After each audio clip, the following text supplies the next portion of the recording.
revolutionary right now. Black power. Support this man, Black media. He makes sure that our stories are told. Thank you for being the voice of Black America, Roland. Stay black. I love y'all. All momentum we have now, we have to keep this going. The video looks phenomenal. See, this difference between Black Star Network and Black-owned media and something like CNN. You can't be Black-owned media and be scared. It's time to be smart. Bring your eyeballs home. You dig?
Today is Friday, June 3rd, 2022. Coming up on Roland Martin Unfiltered, streaming live on the Black Star Network. Great job numbers for the month of May. President Joe Biden touts those numbers. We'll tell you about it. Plus, we'll talk with a Black economist about what do they mean for African Americans. You know, I cannot stand cowards.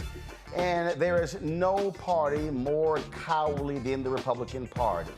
How is it that a Republican representing a suburb in Buffalo chooses to support the ban on assault weapons after 10 black people are gunned down in a supermarket, but because Republicans in New York are outraged by his position, he chooses not to run for re-election?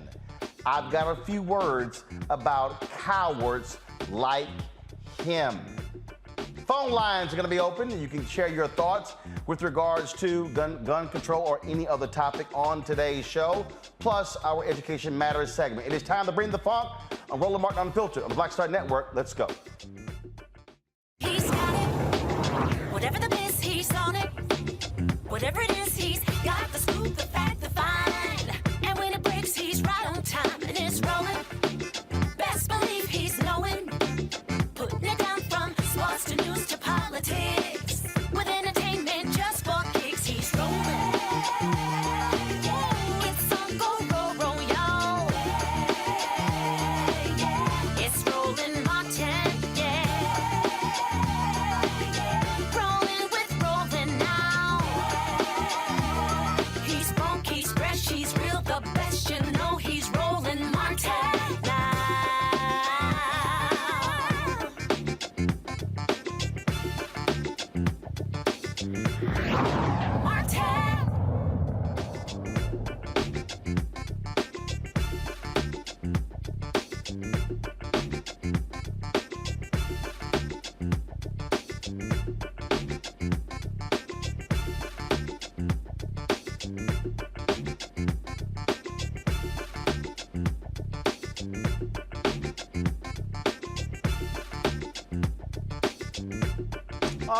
Many people said that the economy was slowing down, we're headed to recession, yet the May job reports came out today, and it shows how we continue to have an improving economy.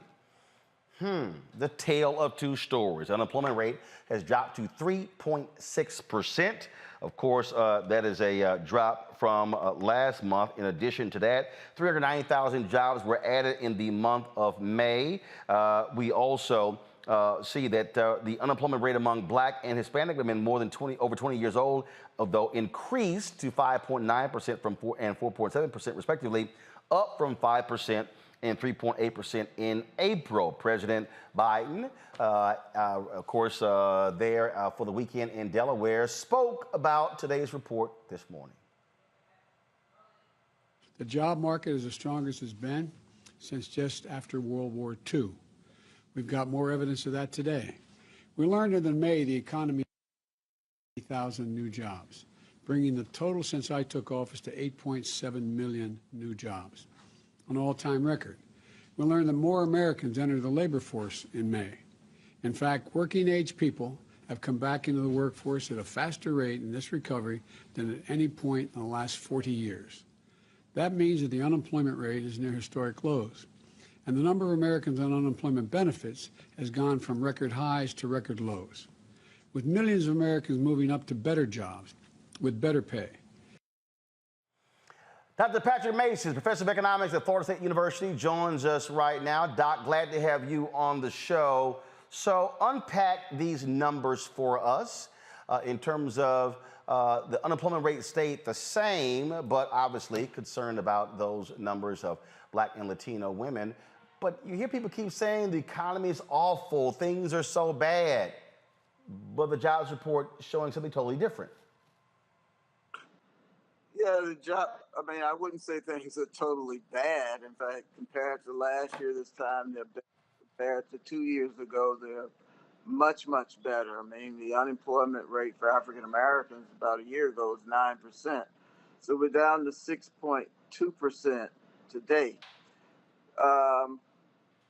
Now, that's better, but it's still not where I would like to see the numbers, especially for African Americans. I mean, a 6% unemployment rate is a recession level number for white Americans. So I think we need to get the unemployment rate lower, and it's sort of bothersome to hear some discuss the issue of lowering inflation without worrying so much about what happens to unemployment.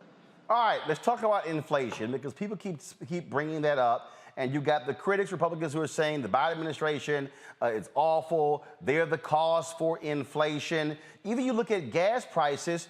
But one of the things that happened was that last 2 years, Americans were not driving. We had a massive surplus of gasoline. So what happened? Folks stopped producing oil. Well, then all of a sudden, when it shifted, then there was a demand for gas. Now you have to ramp up production. So how in the hell then of course you got Russia invading Ukraine. That has an impact as well on the markets, correct?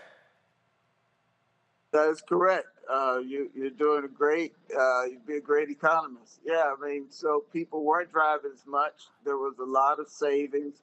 A lot of the savings that people had from not driving, not spending. I mean, people were at home. So there's a huge amount of savings. A lot of that has gone into purchasing new houses. The home prices have gone up. People are starting to drive again. But as you say, production, you had the war going on, so gas prices shoot up. That's not unusual. I mean, gas prices go up and they come back down. And we've had these bottlenecks in the supply chain, which are still there. We import a lot of things from China, from other places, that are still having economic problems. So it's difficult getting some things. I mean, I go to stores and a lot of things that I want to purchase. I want to purchase an item. I was told it wouldn't be available till November. But when you have those kinds of shortages, you have inflation. That's not the fault of the president. The better the job the administration does of getting people back to work, making sure that money is, in people's pockets. So you increase in demand, but you still have problems getting supply to grow as fast, but eventually that problem will work itself out. President Biden did speak about the inflation issue. This is what he said today, and I'll get your response when we come back. Today, I'd like to address the two additional elements of my plan to tackle inflation. One, bringing down the cost of everyday goods for families. And two, bringing down the federal deficit at the same time. Bringing down the cost, here's where we stand. The two challenges on the minds of most working families are prices at the pump and prices at the grocery store. Both of these challenges have been directly exacerbated by Putin's war in Ukraine. The price of gas is up $1.40 since the beginning of the year, when Putin began amassing troops at the Ukrainian border. This is a Putin price hike. Putin's war has raised the price of food because Ukraine and Russia are two of the world's major breadbaskets for wheat and corn, the basic product for so many foods around the world. Ukraine has 20 million tons of grain in storage right now, and it's been in storage since the last harvest. Normally, that would have already been exported into the world market. But because of Putin's invasion and blockade of the port on which they could take that grain out for the rest of the world, it's not. It's not. And look, I understand that families who are struggling probably don't care why the prices are up. They just want them to go down. Joe, what are you going to do to bring them down? But it's important that we understand the root of the problem so we can take steps to solve it. The administration is having problems getting at the breakthrough. Frankly, I think it's weak messaging. What more do you think they can do to better explain and get people to understand what is happening, as opposed to going, it's Joe's fault, it's Biden's fault, it's the White House fault, it's Democrats' fault? Yeah, well, you have to spend more time, as you say, getting out the message of exactly what causes inflation and which prices are going up most rapidly, who's hurt. Of course, inflation, for some people might make them slightly better off. If you have a student loan, the actual value of your debt has gone down. If you own a house, the value of your home has increased. If you have a mortgage, the value of your mortgage has gone down with inflation. So some people are hurt, some people are worse off, and the administration has to do a continuous job of just getting out the message of all the different things that have gone into causing the current inflation. And, economic predictions about the future are always tricky, but try to give some better prediction on when they think that this inflation might be brought under control.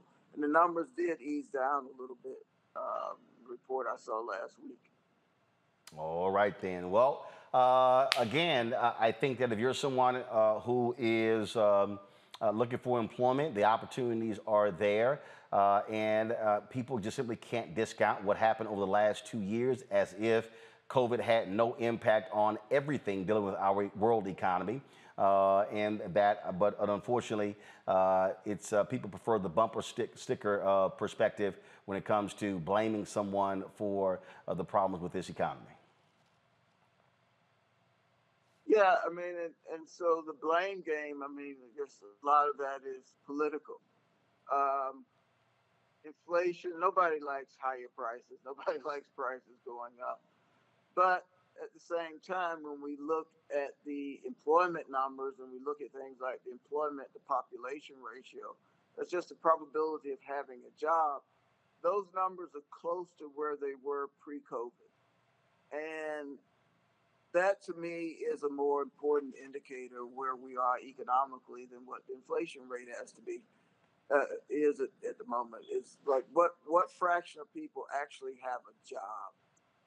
The overwhelming majority of individuals and families depend upon wage income. And if they're not working, they don't have any income. And so those numbers look good. That story has to be told, emphasized again and again and again. And at the same time, let the public know what's being done to fight inflation.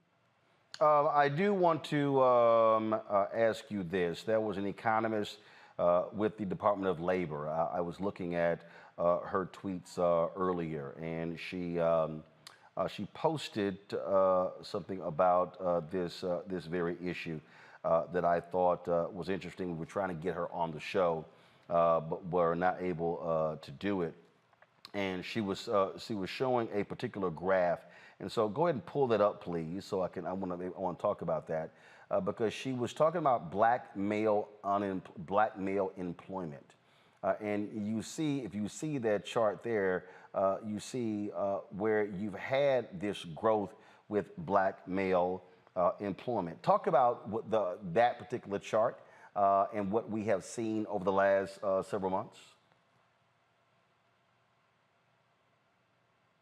Okay, I can't see your. Okay, yeah, all right.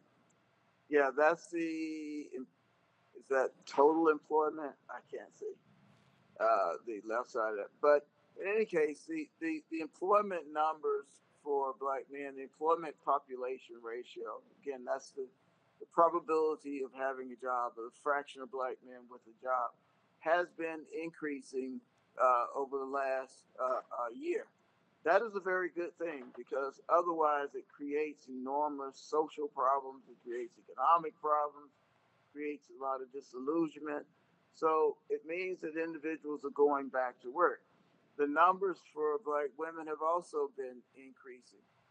And we want to see those numbers continue to increase. Like I said, my worry is that we will get so caught up into fighting inflation that we might go overboard and hurt the employee. And I think that should always be number one.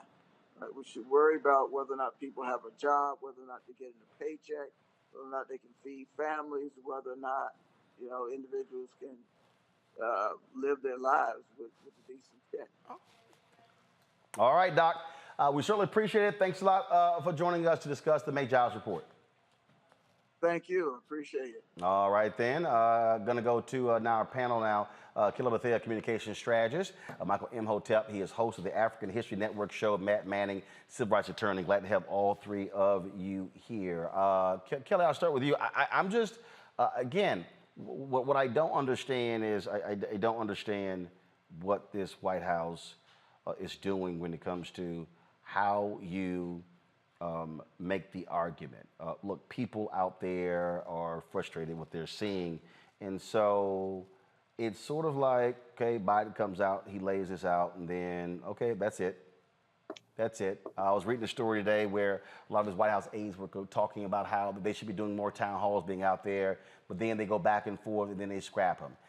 And then they don't do it. And I'm sitting here going, okay, you've got all of this positive economic information, and if you don't know how to convey that, well then, yeah, I can see why his poll numbers are as low as they are, and I can see why people are actually confused and allowing them to accept the blame. I literally have no idea what the hell they're doing and why it's so hard to articulate what the issue is.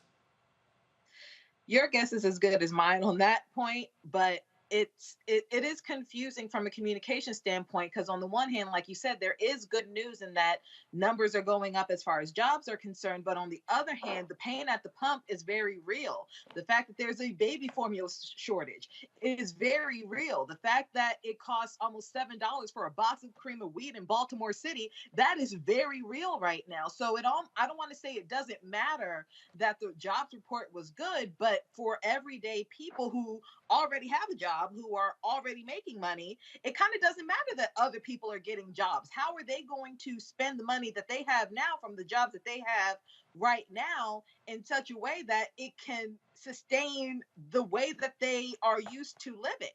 And right now, the answer to that question is they don't know, because around them, everything just seems to be, going up in flames between gas prices and food prices and everything else going on in the world right now that is, in their face, so to speak. It can be incredibly overwhelming in a negative way. So what the Biden administration needs to do, obviously they need to, promote the good news as much as they can, but they also need to reconcile the bad news, so to speak, to let the American people know exactly what they are going to do about inflation, because it's not enough saying that, oh, the experts are saying it's going to tailor off, because they've been saying that for almost a year at this point. We need actual answers as to how the Biden administration is going to rectify this issue, because it can't keep going at this rate and expect the votes that they need come November. But the point that I'm making here, Michael, that is still, it's confusing to me. When you're able to say, hey, folks, and to me, it has to be repeated over and over again. Hey, this is what the price of gas was in January before Putin went into Ukraine. Gas has gone up $1.40. Now, the reality is, Biden can't stop that. Congress can't stop that. And I think part of this problem is that we have a bunch of simple Simons in this country who somehow don't understand that we literally are living in a global economy, and what the hell happens on the other side of the world has a direct impact on price of gasoline in the United States. Well, you're absolutely correct. The European Union, it just came out 8.1% inflation year over year. So what happens on the other side of the world impacts what happens here in the U.S. So yes, Biden and the White House, they need to have town hall meetings. They need to communicate the message over and over and over again. Also, they really need to hire some social media experts who can break this information down, disseminate this information to people who don't follow this on a daily basis, to Generation Z, to millennials, et cetera. They have good numbers, just like, you know, I think week before last, because we went on last Friday for Memorial Day. Week before last, I talked about this 19-page document at whitehouse.gov that breaks down how the Biden-Harris administration policies are helping the African-American community. You would think that they would have that like on the front page of whitehouse.gov. Okay, I know about it because I research things like that. But a lot of people don't know this stuff exists. If people just Google, how have the policies of the Biden-Harris administration helped African Americans? But they're not. Okay, but Michael, that's the point. Yeah. No, the average person's not going to Google it. So you have to say it. It has to be consistent. You got to be flooding the zone. You got to be pushing people out there, driving the messaging. And I'm sorry, that's what they're not doing. And it's confusing to me why they're not. I mean, look, you mentioned social media. The story that I saw today, you got 70 people working in the White House dealing with social media. What the hell? What are they doing, though? I have no idea what the hell they're doing. Yeah, I don't know. So, see, you can have people working on social media, but they're not effective in working in social media. So I'm like, what are they doing? So this is the other thing. So you have to, and you know, some of this may have to do with Biden being from a generation that, you know, most of the time when Biden was in the Senate, for instance, right? This was before social media really got big. Yes, we know he was in the White House with Obama, but it's like if you have somebody, say for instance, just give an example, Alexandria Ocasio-Cortez. She's much better with using social media to communicate with people than Biden is, all right, and the White House is. So they got to get it together. Otherwise, they're going to get killed in midterm elections. You know, now Republicans don't have plans to deal with inflation. Republicans don't have plans to deal with the baby formula shortage. We know a couple of weeks ago when the bill came up in the House of Representatives to address the baby formula shortage issue, 192 Republicans voted against the bill. They don't have plans to deal with it, but they're going to just complain about it and galvanize their white supremacist base, along with critical race theory and all these other bills, voter suppression, to take back the House and the Senate. So we have to fight against that also. Bottom line here, Matt, you have strong economic numbers. Yes, you have inflation. Yes, you have an increasing gas prices, but you got to be able to better articulate what you're doing. And you got to show people, and I think that's what they're not doing. They are not doing an effective job in showing people. It's just sort of this, yes, you have people who are operating in an analog world when you're living in a digital world. That's exactly right. And right now it's more important than ever, not only to piggyback what both Kelly and Michael have said, but to disseminate that information and to make it digestible. Because to Kelly's earlier point, I think the American citizenry right now is scared. I mean, there's so much going on. There's so many things that are having a measurable effect on their lives. So I think it's important for the Biden administration to counter that by saying, look, there is some good going on, and that good hopefully will translate to a better life for you. And here's how we anticipate that will happen. So for them to not be harnessing the power of social media particularly is concerning, but I think you're exactly right. It's a generational divide.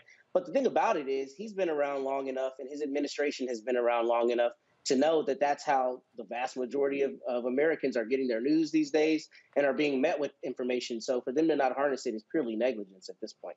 It makes no sense to me whatsoever. All right, folks, phone lines are open. If you want to share your thoughts about the subjects we're discussing today, you can give us a call, 202-890-1199, 202-890-1199. If you, of course, are a member of our Bring the Funk fan club, you have an opportunity to call in.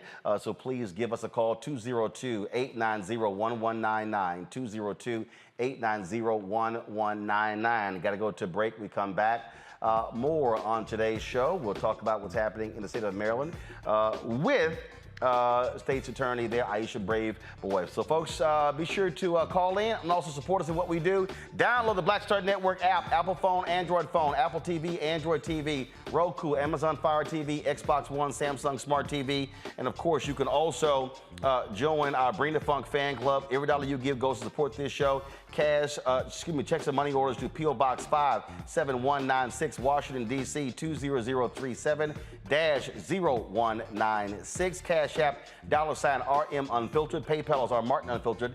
Venmo is RM Unfiltered. Zelle is Roland at RolandSMartin.com. Roland at RolandMartinUnfiltered.com. And don't forget, if you're on Facebook and YouTube, hit that like button as well as hit the share button as well. We'll be right back.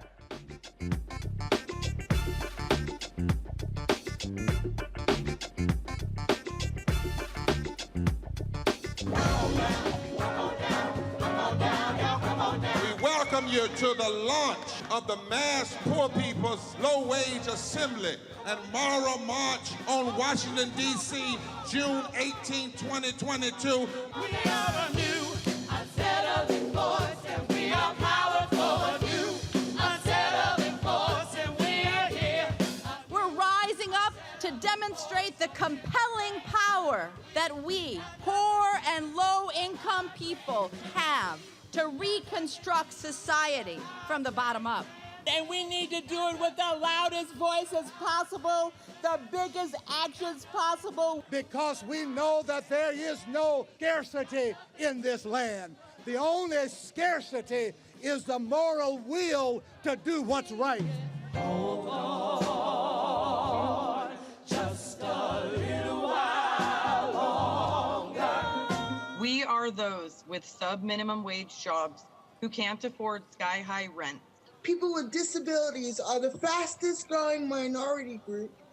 It's crazy to me that in 2021, it's still legal for workplaces to pay a sub-minimum wage to people with disabilities. There are still so much trial and tribulations that we go through as Indigenous people. We can't get a decent wage to sustain ourselves, nor can we get adequate housing. Veterans across this nation say enough is enough. We can't pat essential workers on the back on one day and then cut their health care the next day. Health is a political choice. What more do I need to do to prove that my voice is just as valuable as anyone else's? There are still forces in denial that would try to slow walk our transition to a clean economy and a just future for us all. We have an immoral system run by immoral people. But together we walk, and we fight. It's time for a change. Reconstruyamos esta gran nación. See, we are people of resilience.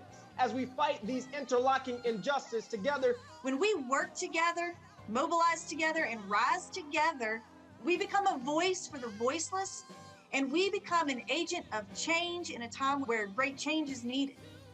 We need the third Reconstruction to ensure that deaf people, people with disabilities, and all people can have the right to live and to thrive. We know what they are doing, but the question is, what are we going to do? Reconstruction begins when we change our mentality and say it's time for you to get your foot off of my neck. I know justice is coming soon. I'm Deborah Owens, America's Wealth Coach and host of Get Wealthy. On the next Get Wealthy, here's the good news. Black women are the fastest growing segment of business owners. The not so good news, the average business by Black women is only earning revenues of $45,000 or less. On the next Get Wealthy, you're gonna hear from a woman who went from her kitchen table to cat tables, growing her business to over $1 million. You should start a business because your product is needed in the world, not because you hate the person that you work with. If you hate your job and you hate your manager, go find a new job, a place that makes you feel comfortable. And I say that because starting a business is truly a labor of love and service. If you want to learn how to do it, right here on the next Get Wealthy, only on Black Star Network. On the next A Balanced Life with Dr. Jackie, we're talking all things mental health and how helping others can help you. We all have moments where we have struggles, and on this week's show, our guests demonstrate how helping others can also help you. Why you should never stop giving and serving others on the next A Balanced Life here on Black Star Network. It's Kim Whitley. Yo, what's up? This your boy Ice Cube. Hey, yo, Peace World. What's going on? It's the Love King of R&B, Raheem Devon, and you're watching Roland Martin, Unfiltered. Right here. Let's go. Folks, the mayor of Baltimore plans to sue a major gun manufacturer, the nation's largest manufacturer of ghost guns, Polymer 80.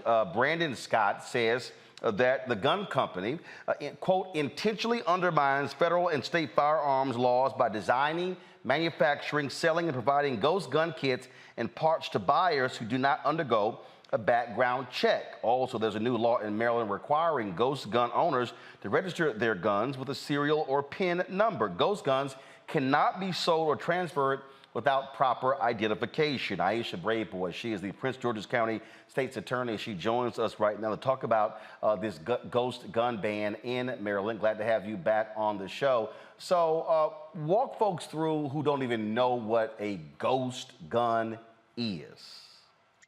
Sure. Well, a ghost gun is typically purchased online. It's purchased in a kit, so it doesn't come fully assembled, which is how it gets around some states' laws, which of course Maryland now has taken steps to ensure that these ghost guns fall under what we call our firearms safety laws, which would require them to be held to the same standards of it as any other gun manufacturer or distributor in the state, or those who sell to people in our state. But I can tell you that Maryland is banning the sale of ghost guns starting on June 1st. So there should be no new sales or transfer of ghost guns in the state of Maryland. What Maryland did do was allow individuals who had lawfully purchased ghost guns prior to June 1st to be able. Looks like we lost State's Attorney Braveboy. We're going to try to get her back. Lost her connection right there, so we'll work on that, folks. First of all, do understand last night the House Judiciary Committee actually passed out of committee. No Republicans voted for this. Of course, the focus of actually advancing this bill to protect our kids. It was a bill that was, of course, pushed by Congresswoman Sheila Jackson Lee and others. It is called the Protect Our Kids Act. It's going to do a number of different things, which includes raise the age for purchasing a semi-automatic centerfire rifle from 18 to 21, restrict large capacity magazines, establish requirements regulating the safe storage of firearms, expand ban on bump stocks, gun modifications, and restrict access to ghost guns. Do we have State's Attorney back? All right, then. Glad to have you back. When we talk about how significant these ghost guns are, I mean, how major is it? How have they expanded in terms of the last several years? in popularity? Well, I can tell you back in about 2016, 2017,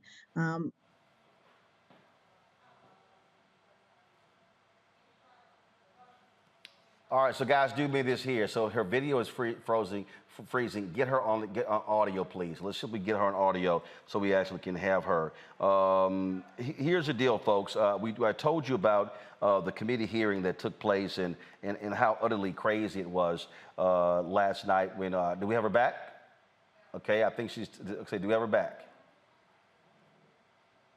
Okay, go ahead and bring her up, please. Go ahead and bring her up. All right, we got you back. So talk about, again, how expansive, how this has changed significantly, these ghost guns.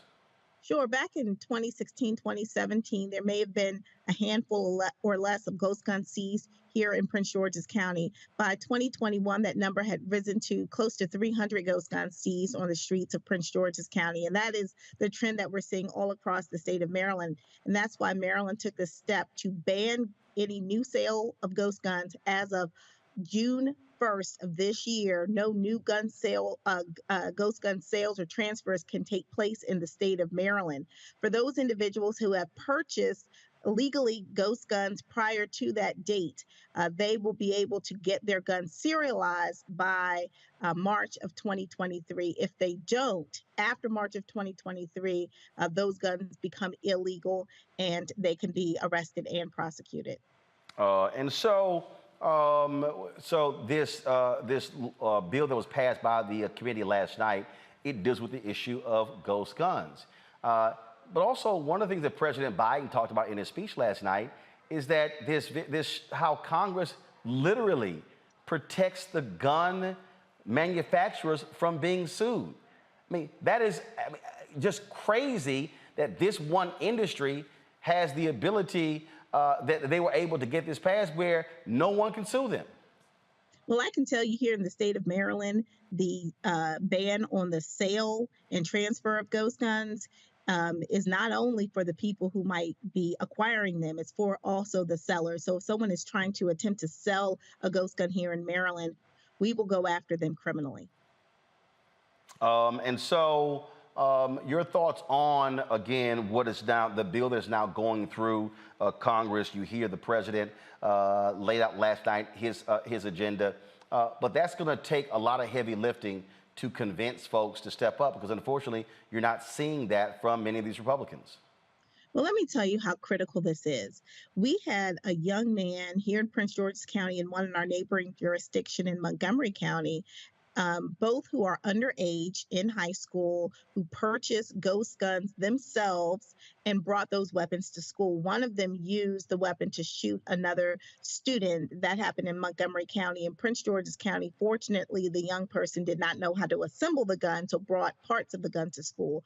So the reality is these manufacturers are selling to people who are underage and who would not otherwise be lawfully able to own or purchase a gun. These are common sense measures. To say that someone who should not own a gun can't purchase your gun kit makes a lot of sense. And it is really a travesty that our Congress can't get it together to protect lives and protect people really from themselves, because a lot of these folks have no idea the tragedy that they can cause by the use of these guns, or they don't fully understand the issues related to gun ownership, and they are not responsible gun owners, clearly, because they're taking them to places like schools, which they should not be doing. Some of these individuals have mental health issues. Some of them could not pass a background check, but yet they're able to purchase assault weapons and guns that can kill people, and also they could hurt themselves. So this is a huge issue, and really Congress just has to get it right. This is common sense stuff. This is not rocket science. We need to save lives.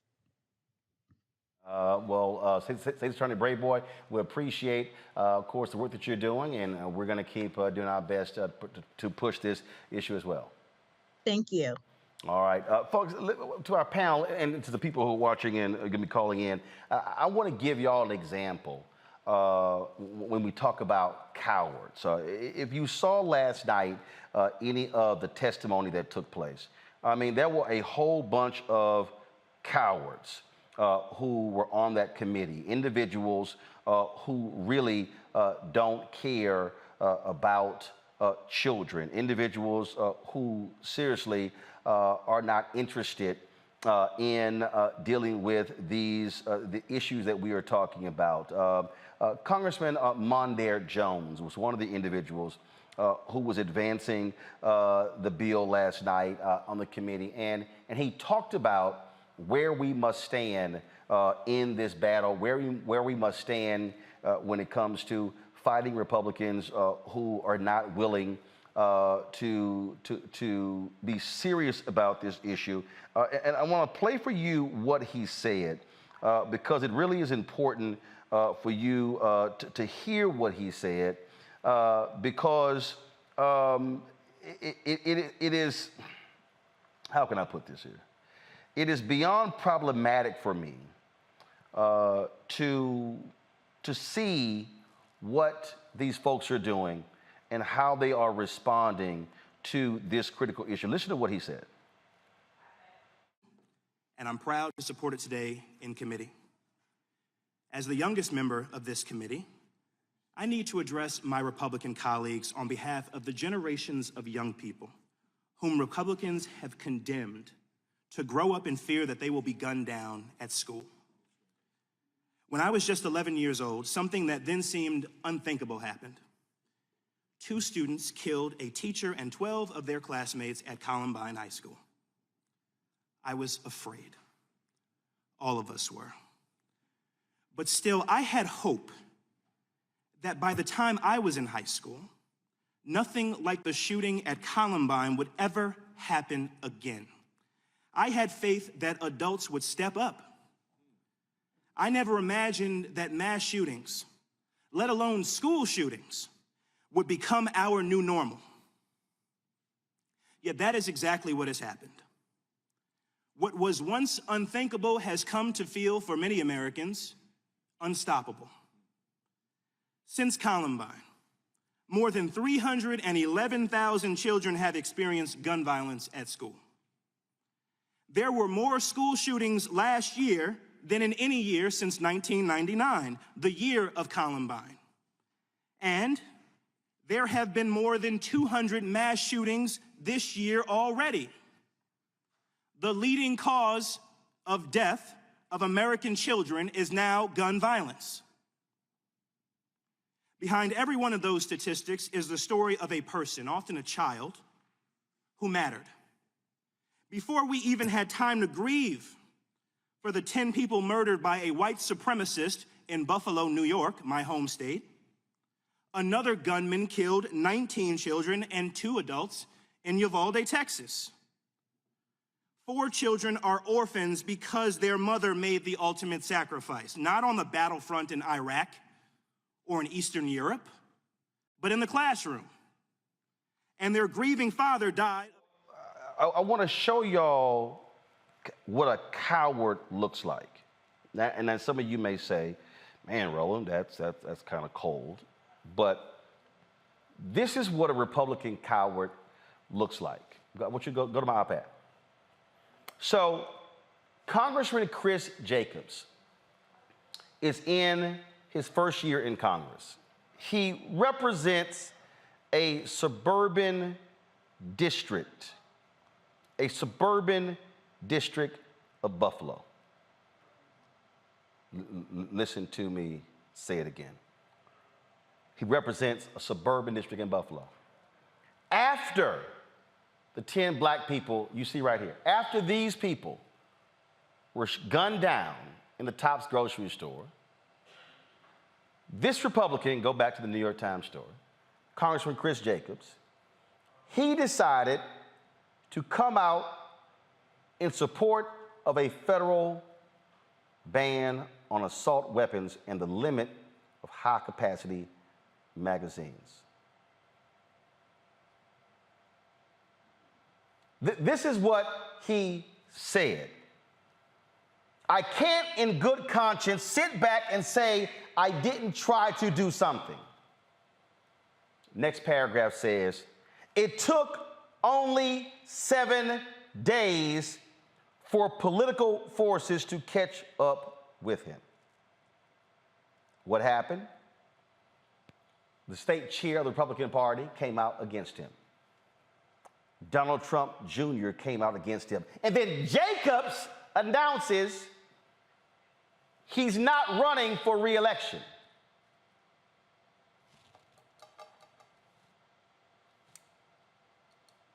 He's not running for re-election.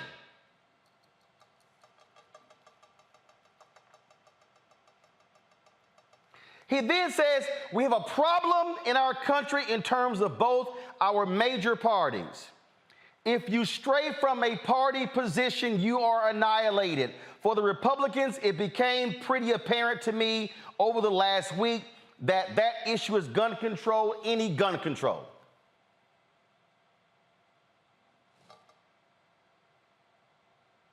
Yet 7 days earlier,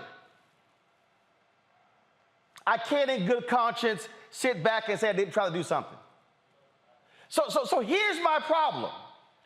My problem is, instead of Congressman Jacobs looking his party in the eye and saying to the Republicans, if any of you are against me, fine.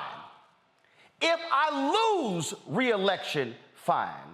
But I'm not going to stand here as a member of Congress and do nothing. I'm going to support my position. Well, that's not what happened. He cut and ran. He did the exact same thing that Arizona Senator Jeff Flake did when he chose not to run for re-election because he was opposing Donald Trump. What they didn't do was what Senator Ben Sasse did, where he was critical of Trump. Then he went quiet because he was afraid that they would run somebody against him, and he sucked up to Trump. Then, after he won, then he went back to criticizing them.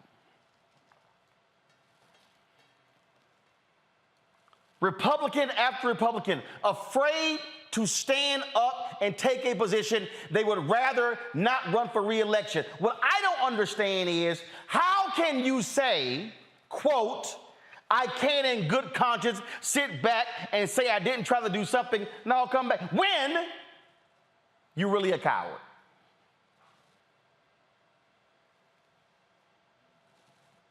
You don't have any conscience. You don't have any principles. You don't have any morals and values. You're afraid.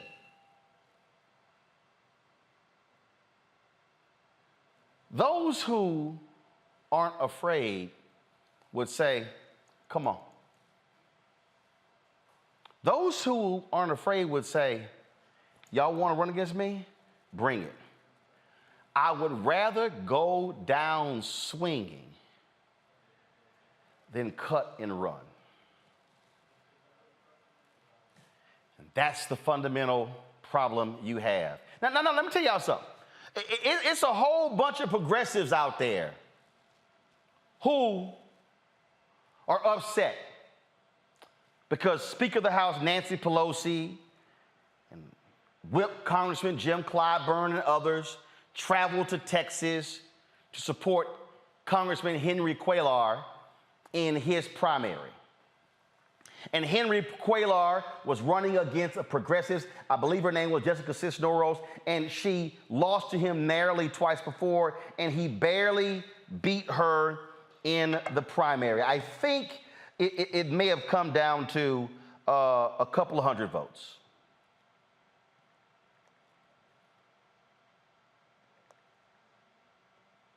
I'm going to pull it up.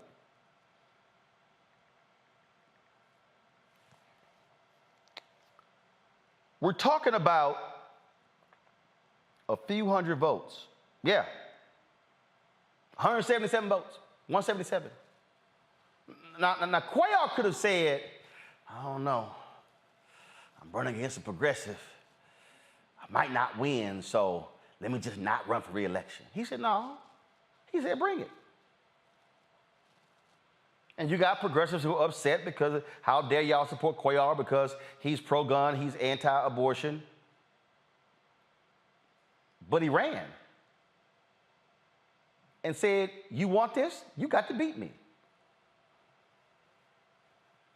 What we must understand is that Republicans in America, when it comes to this issue of gun control, they are cowards.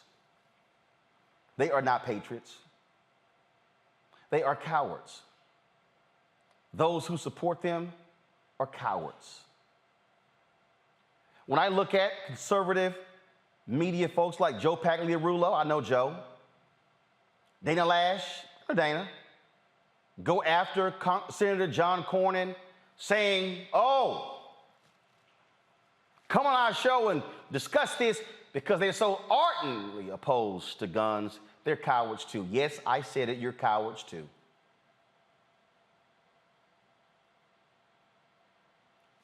I don't know who that fool was in Congress who said, oh, he supported the AR-15s because he had a problem with raccoons attacking his chickens. If your ass need an AR-15 to shoot a damn raccoon, your ass should move. If you need an AR-15 to shoot a raccoon, you suck as a marksman.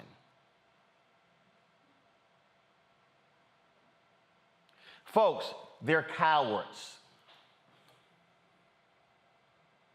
They don't care about any of these children. They don't care if any of these children had Republican parents. They don't care about the black folks in Buffalo. They would rather sleep with and be intimate with their guns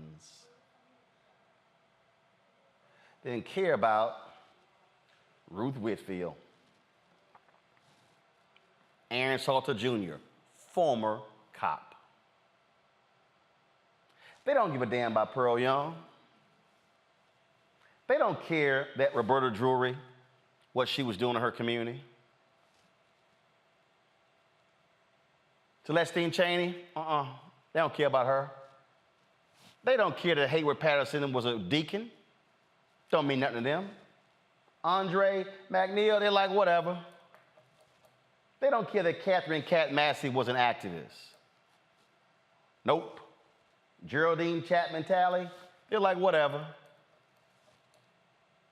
Marcus Morrison, whatever. They don't care about none of these black people.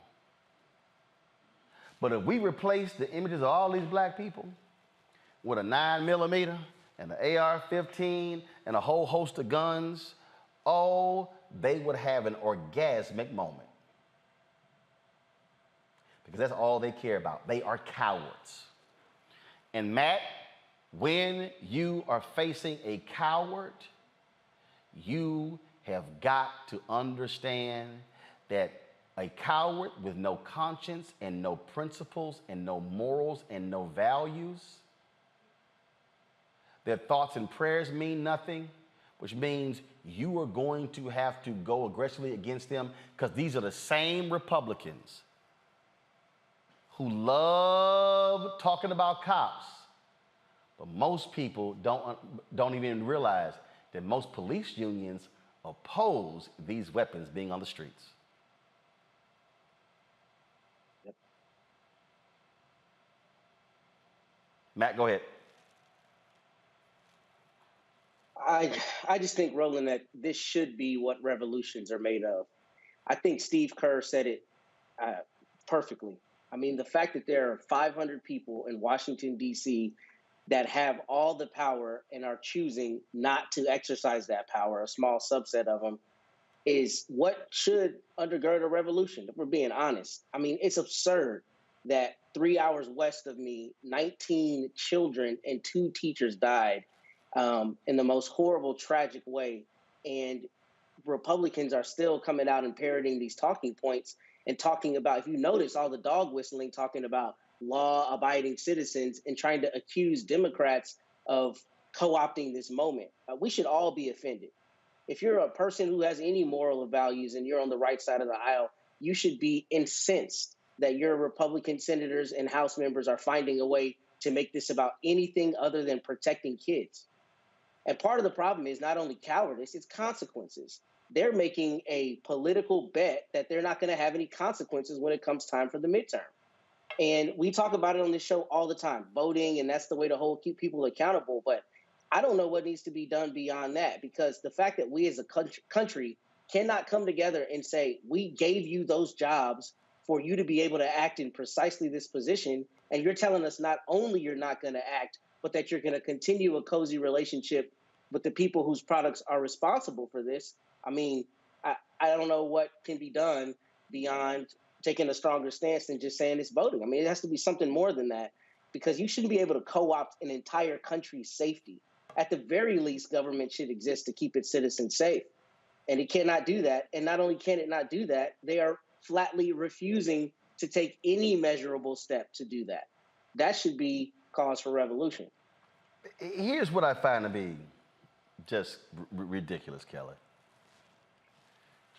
In this New York Times story, Congressman Jacobs, listen, citing the thousands of gun permits he had issued as Erie County clerk, Mr. Jacobs emphasized that he was a supporter of the Second Amendment and said he wanted, this is the one.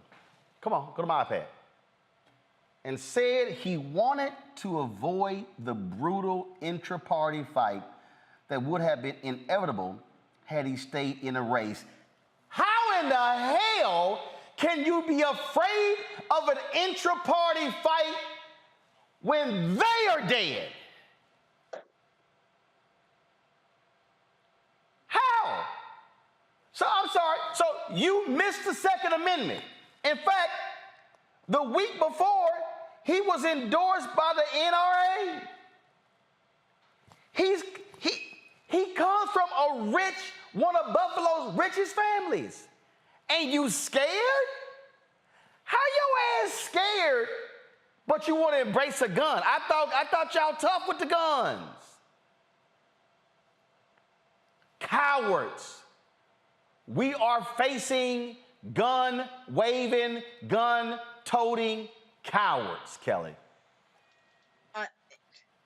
There's no other word for them except coward at this point. Their entire being is cowardly. But you're asking how he can be afraid of intra-fighting, so to speak. It's because they don't know how to fight outside of being right behind a gun. And for me, it's not so much a Second Amendment thing so much as it is cowardice, because there has to be a happy medium between making sure that people can exercise their Second Amendment right, and the other side being everybody else exercising their right to live. You know what I mean? Like, it's not, the two can coexist, especially when you look at the history of the Second Amendment being that it was never meant to go this far. The Second Amendment, and I'm sure Michael knows way more about this historical fact than I do, it was never meant for people to just have the right to weapons of mass destruction. It was so that you can reinforce the right to defend yourself against enemies, foreign and domestic. So for me, it really has to come to we have to reconcile being able to defend ourselves and being able to live. But more importantly, life outside the womb has to live, because that's the thing with Republicans right now. You're pro-life so long as the child, meaning the conglomerate of blood and skin cells, because it's not viable outside the womb. You're more worried about something that is inside my body than the 19 children outside my body who just died a week ago, because an 18-year-old was able to buy a weapon of mass destruction without a background check, without any type of screening, without any type of protocol or process. He was just able to buy it. And as a result, we have a generation of children gone. We don't know what they could have become because we don't have the correct structure for the Second Amendment to be exercised as healthily as possible. And the people, the powers that be who can do something about it refuse to, because a private institution has them by the balls. It is absolutely ridiculous. Michael, again, for people who need to understand, what is going on here, this is what we're up against. And I mean, and here's what's really bothering me. So last night, President Biden gives this primetime address. And when it's over, he takes Air Force One to Delaware. Today, I didn't see the flooding of the zone. I didn't see administration officials, all of the morning shows, the midday shows. The emails that I got today were offering us up a couple of people to talk about blacks in the economy. I appreciate that. Congress is back in session on Monday. Where's the full court press? Is this administration going to be pushing their people to Sunday shows? So you gave an address last night. How are you building national momentum? The polling numbers are in your favor. 2 tragedies in the last month. Last night, 2 people gunned down in an Iowa church parking lot. Shooter turns the gun on himself. Brother is being buried in Wisconsin, shooting at the funeral. 5 shot. Grandmother killed at a graduation at Xavier University. All of that in the past 3 weeks, and administration gave a speech, we're good. No! It has to be constant, constant, constant. Call your member of Congress. Send them an email. Put the pressure on them. Call moms and dads to D.C. to come in the halls of Congress. That is what is required to make change happen. And for this weak, impotent, pathetic, sorry excuse of a Republican from the suburbs of Buffalo, you actually had the audacity and the unmitigated gall. I wanted to avoid an intra-party fight. Coward. That's Congressman Jacobs, Michael.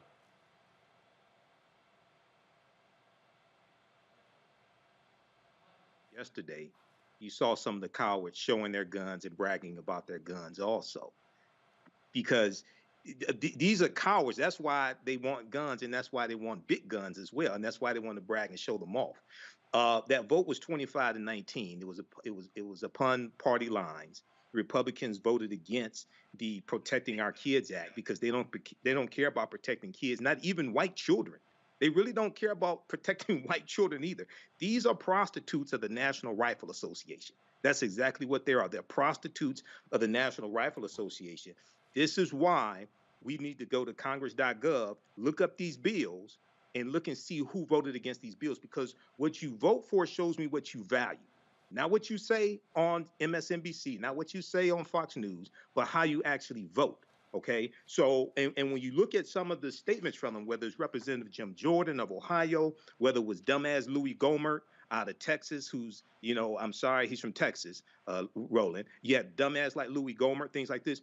Republicans, generally speaking, are not even offering reasonable bills to address this issue. Louis Gohmert wanted to blame Democrats in cities that had high crime rates and gun shootings and things like this. He said, oh, those are all cities controlled by Democrats, okay? He didn't want to deal with the fact that, well, like in Chicago's in the state of Illinois, state of Illinois. Well, Indiana has lax gun laws, and a lot of those guns that come into Chicago come from Indiana.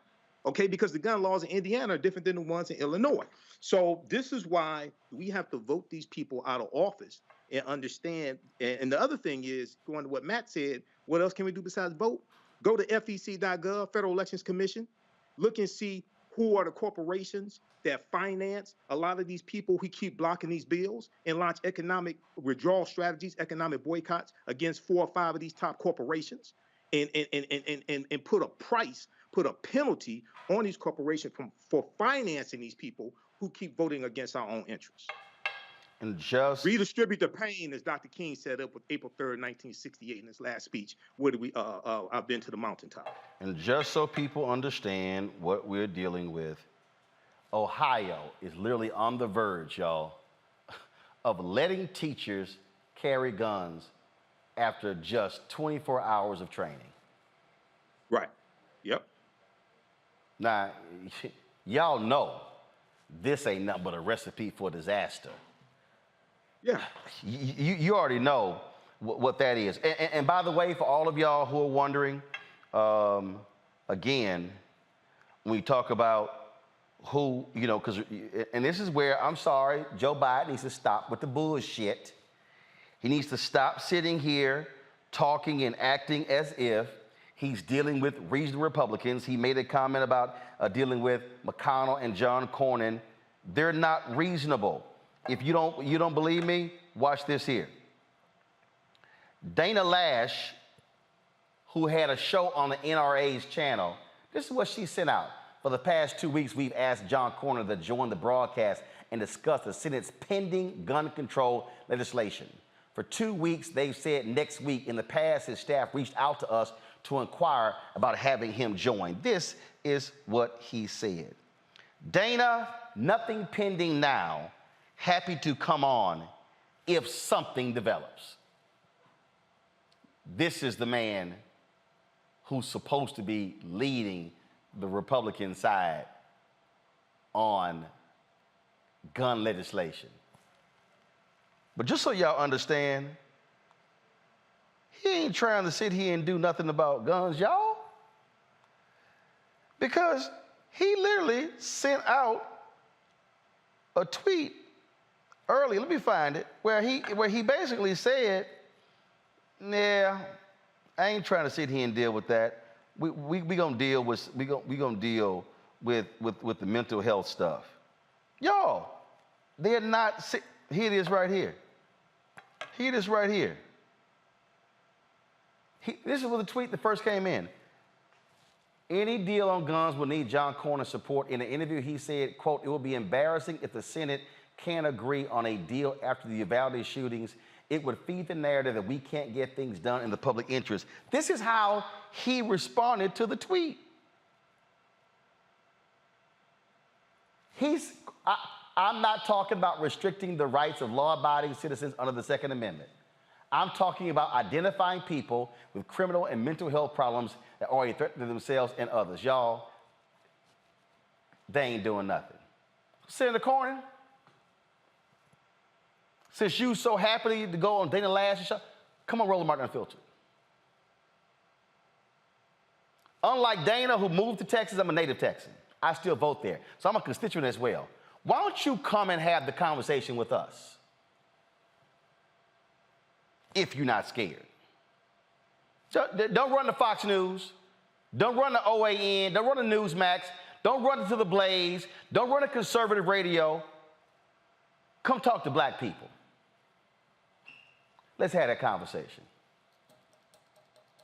Folks, speaking of conversation, here's a phone number for you to give us a call. If you want to share your thoughts, 202-890-1199, 202-890-1199. Love for you to give us a call to share your thoughts with regards to this issue and so many others. Folks, speaking of the issue of guns, New York lawmakers passed a bill that's going to raise the minimum age to buy a semi-automatic rifle from 18 to 21. It also includes measures allowing law enforcement to seize guns for people who could be an extreme risk to themselves or others. It awaits the signature of Governor Kathy Hochul. Also, folks, more people are laid to rest in Uvalde, who shot and killed, of course, in that tragic accident there. Just, again, so sad that we still are having to bury people because we have cowards in state legislatures and the Congress who do not want to actually deal with the issue of guns in this country. And so, folks, it's just one after another, one after another. But you need leaders. You need leaders to step up. You need leaders to do something. And that's what we're hoping actually gets done. And so, yeah, these, pull them up, please. These two young ladies here, laid to rest. Pull it up, please. Laid to rest, y'all. Won't be able to go to middle school, high school, graduate, no college, none of that, because they were gunned down in a classroom. We also know that based upon a Texas state senator, the police chief of the Uvalde district arrived on the scene, folks, without his police radio. He is the commander on the scene with no radio to communicate with other cops.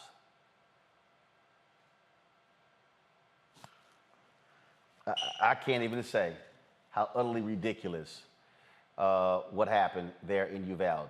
A complete failure by law enforcement. Gotta go to break. You're watching Roland Martin Unfiltered on the Black Star Network. Dr. Greg Carr, and coming up on The Next Black Table, we're speaking with Dr. Lucius T. Outlaw Jr., master teacher and philosopher. He takes us on his journey to discover and celebrate Black philosophy. From my undergraduate years at Fisk all the way through my PhD, I was never in a philosophy class where I had a professor who was a person of African descent, nor a sign of text written by a person of African descent, ever. How he pushed back at those who said there was no such thing, and got us all thinking about what it means to be Black. That's on The Next Black Table, exclusively on the Black Star Network.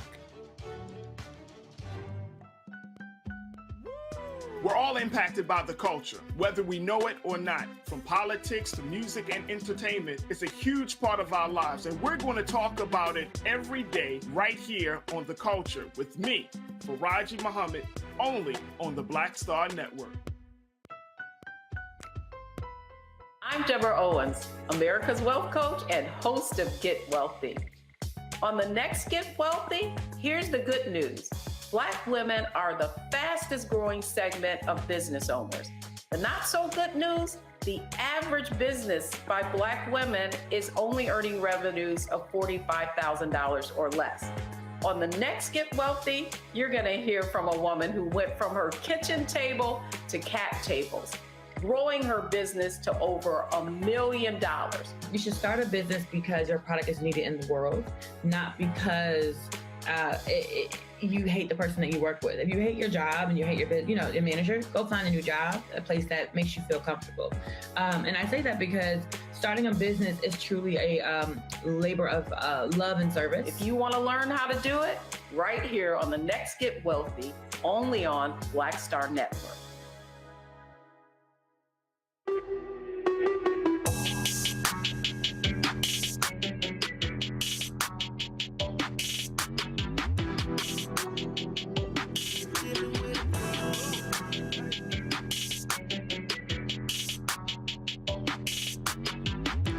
Hey fam, Patrol Grooming is a men's grooming company that delivers on this promise every day to men everywhere. And that is everything we do, every product we make is designed to help you present your best self. Now we all know we want to look clean and look good. It's a promise Patrol Grooming has kept since 1991 when they first introduced the Bump Patrol brand, the #1 men's product for a smooth, bump-free shave and silky skin. Now, millions of customers count on Patrol Grooming's exceptional skin care products, which can be found at more than 30,000 retail stores in more than 50 countries around the world. Folks, Patrol Grooming can assist you in being as clean as possible. Now you can have exceptional beard and skincare products that are as unique as you are. So fellas, as we are heading out for the summer and folks are going to Essence Festival and Cincinnati Music Festival and other events, it's time for us to get our groove back and let's lose the unkempt look. Visit patrolgrooming.com to order a Patrol Grooming box and use this discount code, #Roland30, Roland 30 for a 30% discount at the checkout. And we certainly appreciate Patrol Grooming being a partner with us here at Roland Martin Unfiltered and the Black Star Network. You know, he brought his own sound. So when you have an artist that creates his own sound, like Earth, Wind & Fire, Stevie, you know, they come in, the Beatles, they create their own sound.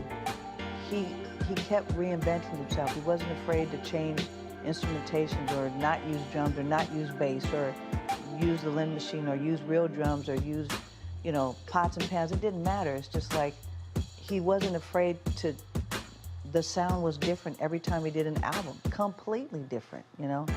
And the things that he wrote about, it was things that he felt he needed to speak about. So a lot of honesty, you know, whether he would admit to it or not, there was a lot of honesty and a lot of things that were real to him. When he gave, you know, I think for me, he is my favorite, my #1 favorite guitar player in the world.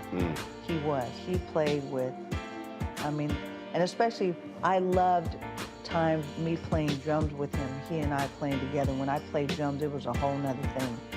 And I just think that he reached people in a way as an artist that he reached you because he was, again, honest in a way that he said it a million times, but he wasn't trying to write the next Purple Rain. That was already what it was. Right. I can write that. That was that one time thing, right. But it's never going to happen again. So why would I write that again? Then it's not special anymore.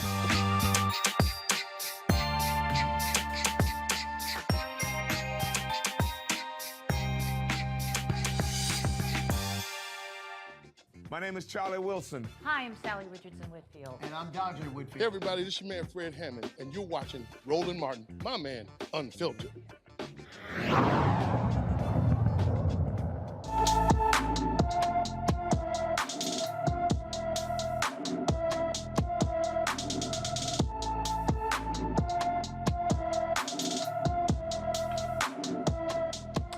Kamora Bowie has been missing since yesterday from Gaithersburg, Maryland. The 15-year-old is 5 feet 3 inches tall, weighs 140 pounds, with black hair and brown eyes. Kamora was last seen wearing a Hollister hoodie, a red t-shirt, jeans, white Air Force sneakers with beads, and carrying a tan tote bag. Anyone with information on Kamora Bowie should call the Montgomery County, Maryland Police Department at 301-279-8000, 301-279-8000. All right, y'all, time for us to go to the phone lines. Folks have been saying, man, bring the phone calls back. I was like, all right, we're going to do that, so let's get ready. Mark Peters, you're on Roland Martin Unfiltered. What's your comment, your question?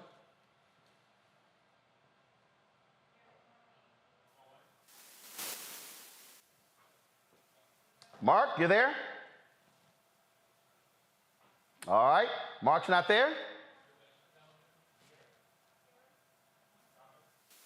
All right, y'all, tell me what's up. Mark, are you there? All right, Mark, are you there? All right, folks, let's go to, let's put Mark on hold. Let's go to Carlo Wilson. Is it Carlo Wilson? Carlo, are you there?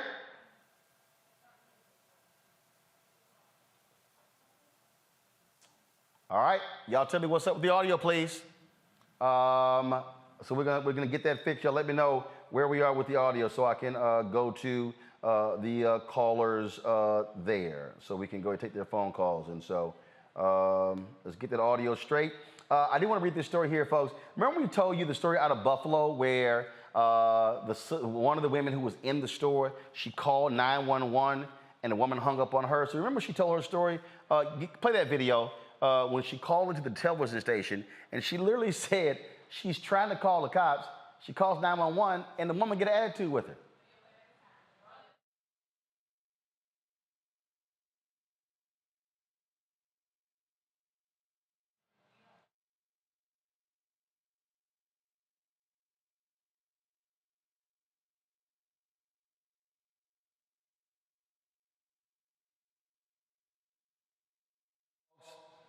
The 911 dispatcher, she's been fired. Remember, she was put on leave. The woman who was in the store, Letitia Rogers, said that she was grossly disrespected by this woman when she called 911, and the woman hung up on her. That's right. The dispatcher was again fired. Thursday, Erie County Police Service oversees the 911 center for the state terminated that employee said that she simply had to go. That's a perfect example. It's too late to play the video, y'all, because you didn't have it ready. Here's the whole deal here, Michael. She should have been fired. She should have been fired. I mean, how do you hang up on somebody who's in a store in a mass shooting?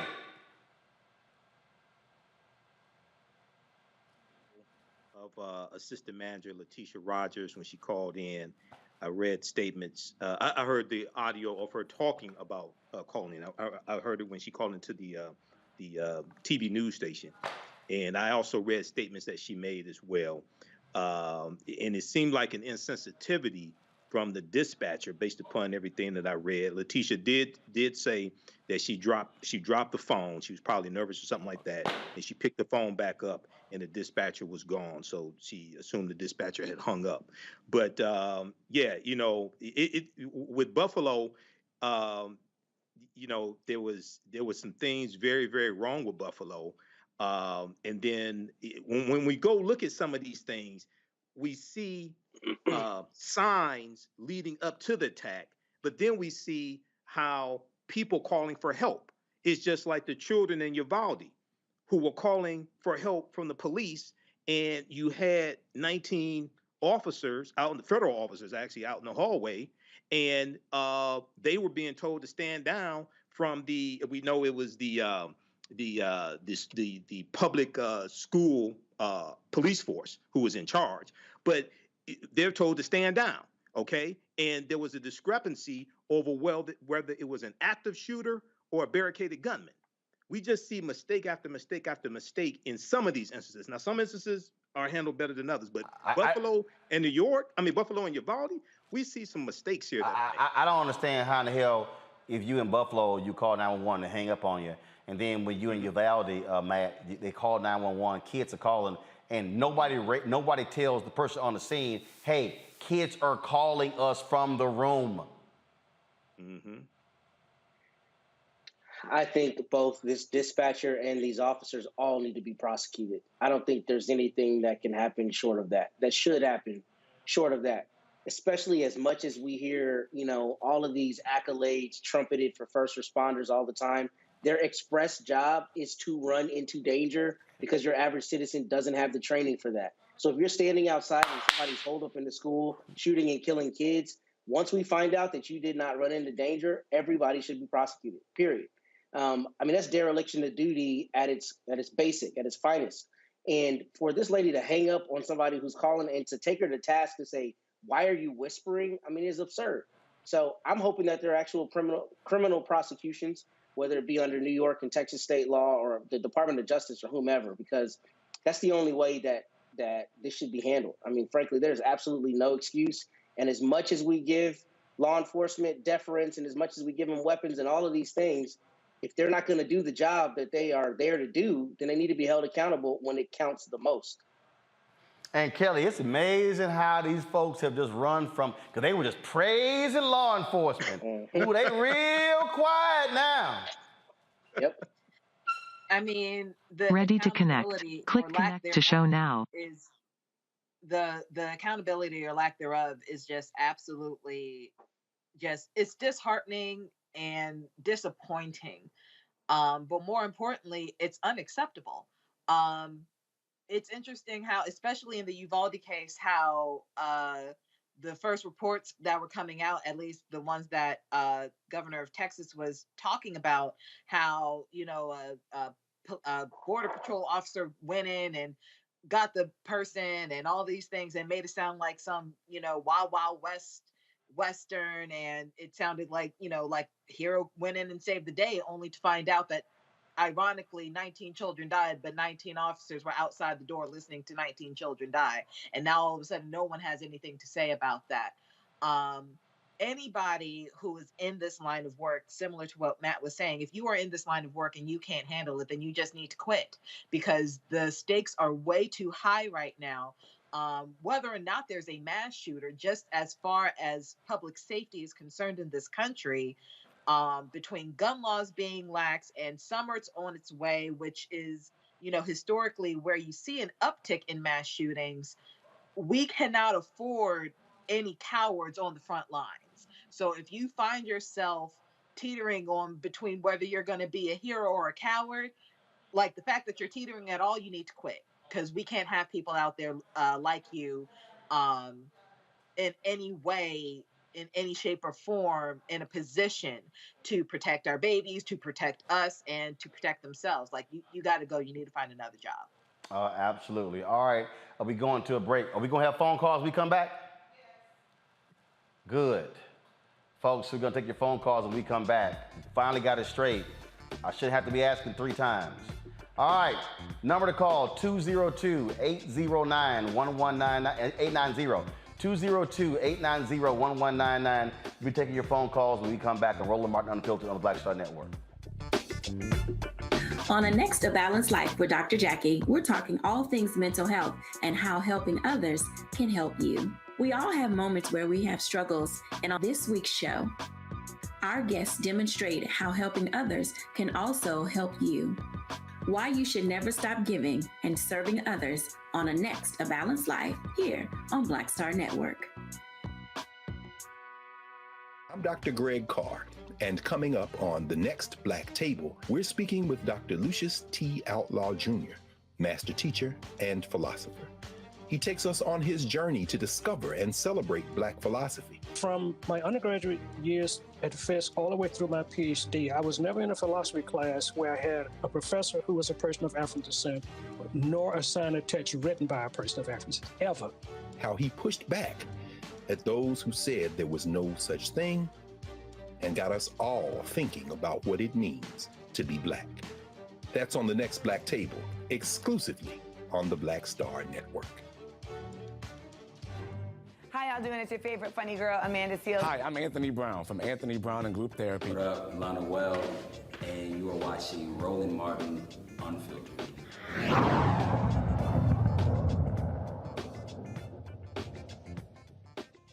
All right, to the phone lines, DeCarlo, you're on Roland Martin Unfiltered on the Black Star Network. What's your question or comment? Roland, just had a couple quick questions. I'm wondering, like, with what's going on with us and the ethnic hatred towards us, why is it that Black people are so averted from getting any kind of weapons to protect themselves? I mean, if they realize that the police aren't going to do it, but yet I don't hear a lot of Black people advocating for people to get protection first. And then secondly, I'm wondering when you're going to talk about this situation that, with this retired federal officer up in Buffalo, New York, that was actually talking to the person, that animal that shot those people in Buffalo, and then afterwards, 30 minutes before, and then he had also recommended the guns for this man. Because one, to the second question, that has not been verified. That's that second part. Now, we see reports that we was possibly discussing that it's not been verified. And so I don't report stuff until it's been verified. That's first. On the second point, Matt, why don't you take that particular issue and that question of Black people getting guns? Again, if you look at a lot of these mass shootings, you can have guns, but if you're happening in school, that gun ain't helping you. Matt, go ahead. Well, I'm not talking about it in school. I'm not talking about it in school, though. I'm talking about why is it like for residential, for, personal, because those are the things that are going to protect us. Because remember, just like you had mentioned earlier with Tulsa, they had weapons to fight back, because if they didn't, it would have been even worse. So I don't understand why we as Black people aren't telling our Black people, look, get a permit, get yourself something and be able to protect yourself. Well, here's the deal. There are people who are doing that. You have seen a great increase in Black gun clubs over the last number of years. Those things are happening. Me personally, I have no interest in guns. Never.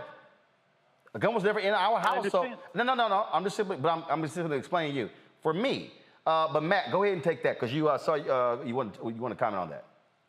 I was just going to say I'm glad somebody asked this question because Rob Williams was advocating for this in the 1960s, telling black people to go get guns before he defected to Cuba because he became, a political pariah and people were out to get him. I mean, the point is there's precedent for that.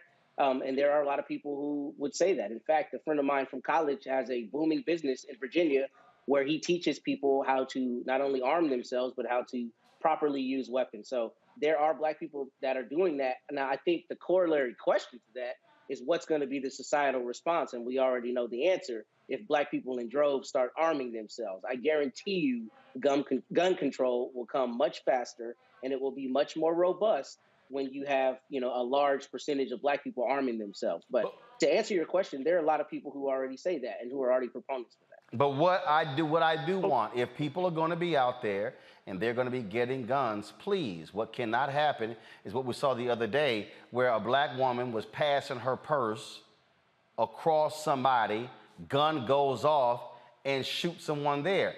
Folks have got to, not, if you're going to go get guns, take classes, have gun safety, have locks in your homes that require your fingerprint or a code to actually get your gun. I know there was a prominent black photographer in Detroit. First of all, her now deceased husband, he was a big time UAW official, was cleaning his gun. Guess what? Gun fires, hits her. She almost got killed. So if people are going to get guns, practice gun safety, because the stories of children and adults being killed by people mishandling guns or thinking that no bullets are in them. So here's the deal: if you're gonna do it, be safe in doing it. That's what you got to do. But I appreciate you saying that, but I wanted to say one last thing. Remember this. In 1680, they had the enslavement code. But before they put that in place, the first thing they did is they said you couldn't have a weapon. Before they took away any kind of rights, the first thing they said for black people is you can't have a weapon. And the weapons back then were for hunting. That was to sustain yourself. So always remember, have a weapon, because at some time they may come for it, and you want to make sure that you have something. If that's what you desire. I appreciate it. Thank you so very much for your phone call. Let's go to Frank.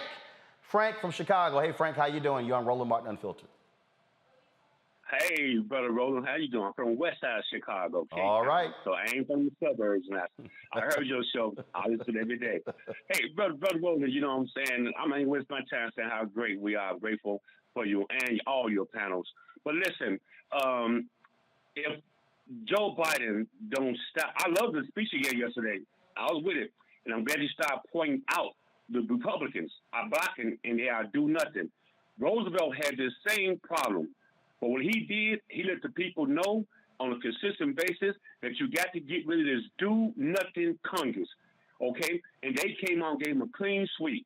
Joe Biden got to stop being as weak as Jimmy Carter and start being as strong as President Roosevelt and get the turnout, from here to election time, and get rid of these do-nothing Republicans out of these seats. He also needs to point out the Democrats, the two that are blocking us from going around the Republicans. I would love to have heard him do that. So my question with you, Roland, you know what I'm saying, out of great respect, is the way you rolled Nancy Pelosi, and I stopped donating her behalf, but I didn't heard her right. Until you go on Roland Martin show, I'm not donating no more on your behalf, Ms. Pelosi. I still love you, but I donate annually and regular every month. But what about Joe Biden himself, Roland, and Brother Roland, and Kamala Harris? Because the stuff you laying out is great what you now, and you be spot on, but how good is our messages getting to the top? Okay, President Obama went on, he did interviews on shows, okay? You having a hard time getting Joe Biden, just riding him, or Kamala Harris to come on your show, Roland, so we can talk to them, because is our message isn't good enough to reach these people, to reach the top? Yeah, Kelly, I think he makes, first of all, thanks for your phone call. I appreciate it. Kelly, he makes a great point. The story that I read earlier today, it was quite interesting, Kelly, because it said that, Biden had done a couple of interviews with digital creators in the last 2 months. 2? In 2 months? Might want to do a little bit more than that.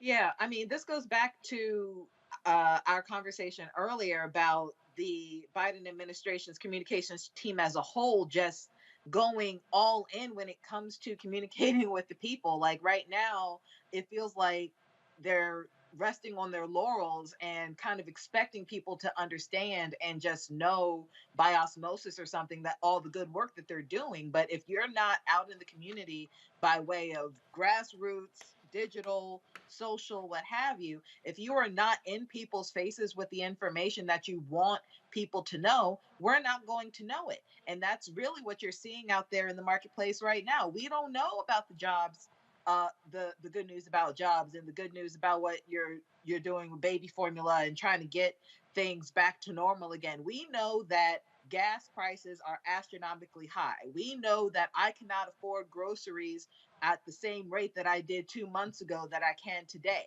I know that, you know, my paycheck is not going as far as it used to.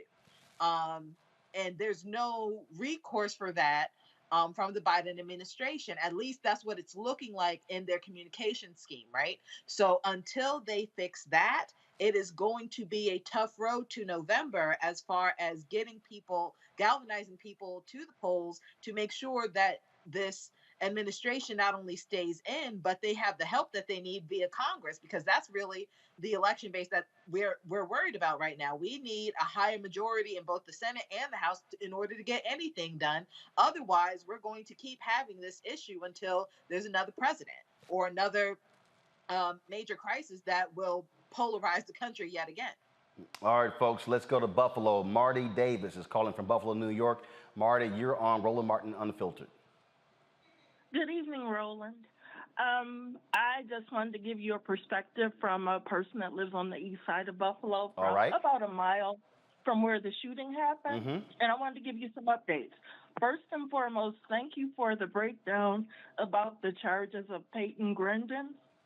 John Flynn came out yesterday. He was arraigned in court, and John Flynn came out yesterday, and he explained everything that he did, and you were 100% on the nose. He said that that one first-degree murder charge could have stuck for all of the shootings, but out of respect and dignity for each individual person, he named them all on the arraignment. So that's the first thing. So that was a good thing. Also, with the Chris Jacobs situation, you are 100% right with that. And now there's talk of Carl Palladino taking his seat, and he's Buffalo's version of Donald Trump. Yep. They're besties. So he said some awful stuff about the Obamas when they were in office and had to resign or step down from running for governor. So that's a real poo-poo show. And the third thing I wanted to say to you, too, was on May 25th, because I reinstated my subscription to the Buffalo News with the digital version, what hurt my heart and struck me was, for the first time in my life, I saw laid out on the newspaper in the digital form, not just scrolling through with the articles, we had Uvalde and the funeral, a write-up about laying Celestine Chaney to rest. And then they talked about how Tops, even though, you know, the shooting happened and how the east side is struggling, the whole front page was about the two mass shootings. I've never seen them overlap in my life. That just broke me into pieces. So when I went to Twitter that day, every time a Republican tried to, Joe Biden energy crisis, I hurried up and tweeted that front page to them. They didn't say a word. There you go. And that's how we have to respond every single time. Yeah. Marty, we appreciate it. It's been a while since I've been in Buffalo, but certainly give my thoughts and prayers to all the folks there in Buffalo. Thank you very much. And also, we've been trying, I mean, and just so you know, Marty, we have been trying for the last 2.5, 3 weeks to get your mayor on the show. We've been texting and emailing his communications director. He is not, Carol, has he responded one time? He has not responded one time. Not one. Well, you know, That doesn't surprise me because remember when you had India Walton on the show? Yep. And she was like this up-and-comer? Well, guess who our mayor aligned himself with that got him back into office? They played dirty with her on so many levels. That was, I look at Mayor Brown, he's kind of Republican. Let's just put it this way. His soul is sold forever because of the stuff he pulled with her. The Palladino, they became buddies during that time. That's how he ended up getting back in. When have you ever known for ballots to be pre-stamped? Yep. You know what? So, you know what? I'm just going to do this here right now. Hold on one second. See, I'm just, again, you know, I try to be as patient as I possibly can. But, you know, but we've sat here, and I'm talking about, and his name is Mike DeGeorge. He's the director of communications for the mayor. And when I say hasn't even responded, like we've texted, and one of Reverend Jackson's, one of his folks said the mayor wants to come on. We've been hitting Mike DeGeorge. So all y'all in Buffalo, please tell the mayor that his director of communications is not responding to Black-owned media, even when he says he wants to do it. So you know what? I will tweet him right now. Not that he's going to listen to me. I didn't vote for him anyway because I had an issue with my garbage can. I will tweet him right now and say, you know what, Mayor Brown, what's up? Roland trying to get in touch with you. Yes, and feel free and say that he and his producer have emailed and text Mike DeGeorge for the last 3 weeks, and he hasn't responded one time. I'm on it right now. I'll tweet him. I'll tweet you, and I'll tweet Mike DeGeorge and say, you know, what's up? Sounds good. Black media wants to talk. Black media wants to talk to Buffalo. I appreciate it. I'll do it right now, Roland. Good to talk to you. Bye. Thank you very much. I appreciate it. Thank you so very much. Let's see here. Thank you so very much. Hey, YouTube, y'all gotta be doing better. Hit the doggone like button, okay? We got 705. We should easily be at 1,000. I shouldn't be having to ask y'all to do this here. So by the time I finish this next caller, damn it, we should be over 1,000. Don't let me have to start cussing. Jay, how you doing? You on Roland Martin Unfiltered? Hey, Roland, great to be on. Great to hear you. I've been watching you since you was on TV One, and I'm thankful for the pandemic in this way that I was able to get back with you with your channel here, and I'm glad to be on. Appreciate it, Doc. What's your comment? A couple things. You know, the first thing is I'm a former Marine, and you know, there's procedures and things that you follow in certain situations. That incident commander in Uvalde, he just needs to step down. I don't know as far as about, you know, prosecution, but definitely stepping down. The situation in Buffalo with the 911 call dispatcher definitely should have been fired as soon as they heard that. It should have been no suspension or administrative leave, whatever they call that. So those are the things. Now, as far as, you know, everybody getting guns, that's point number two. I don't know about everybody getting guns. I do. I have guns myself, but it's for self-defense. And I think if you lean that way, you should do that. But also, everybody should get guns. There should definitely be some type of training in getting guns. I don't think that, you know, AR-15s and things like that should be something that everybody should definitely get. As once again, I'm from a Marine. Most of those weapons are for mass destruction and war and battles and things like that. So that's my personal view on that. And finally, I think really all the situation, of course, is a heart issue, is a sin issue. And I think you're doing a great job, Roland, of speaking truth to power. And right there, what you got right there is the pulpit and speak truth to power. I know you ain't going to be scared, so go ahead and do your thing, man. Love you, man. Continue to do your job. I appreciate it. Thank you so very much. That is funny. You call it the pulpit. When, you know, a few years ago, I had some folks who they were like, man, you really should be in the pulpit. I'm like, nah, God told me I can speak to more people in 5 minutes of radio than some preachers would preach to in an entire year. And so people have to understand you use your gifting where you are. And so, and matter of fact, I was talking with Greg Carr last night, and I'm about to completely blow some of y'all away because you need to rethink this. Literally, if you look at the number of people that we are talking to right now live, 95% of all churches in America don't speak to that many people on Sunday. See, now you need to understand the power and the impact of media. I'm gonna take one more phone call before I go to a break. Let's see here. Victoria, you're on Roland Martin Unfiltered. Victoria, what's your comment? Yes. How you doing, Roland? Doing great. Good, good. I love your show. I love educating, hearing the education for our people. I was very disappointed concerning Biden's speech last night. Okay. Even, because it wasn't enough power behind it. It wasn't urgency because it was too laid back and it was lackadaisical. It almost like it was just a nonchalant speech.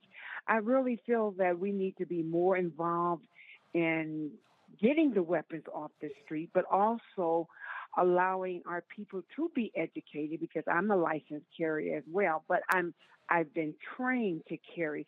So I truly believe that it does take somebody that is educated about their weapon and to understand that a weapon is not to be played with.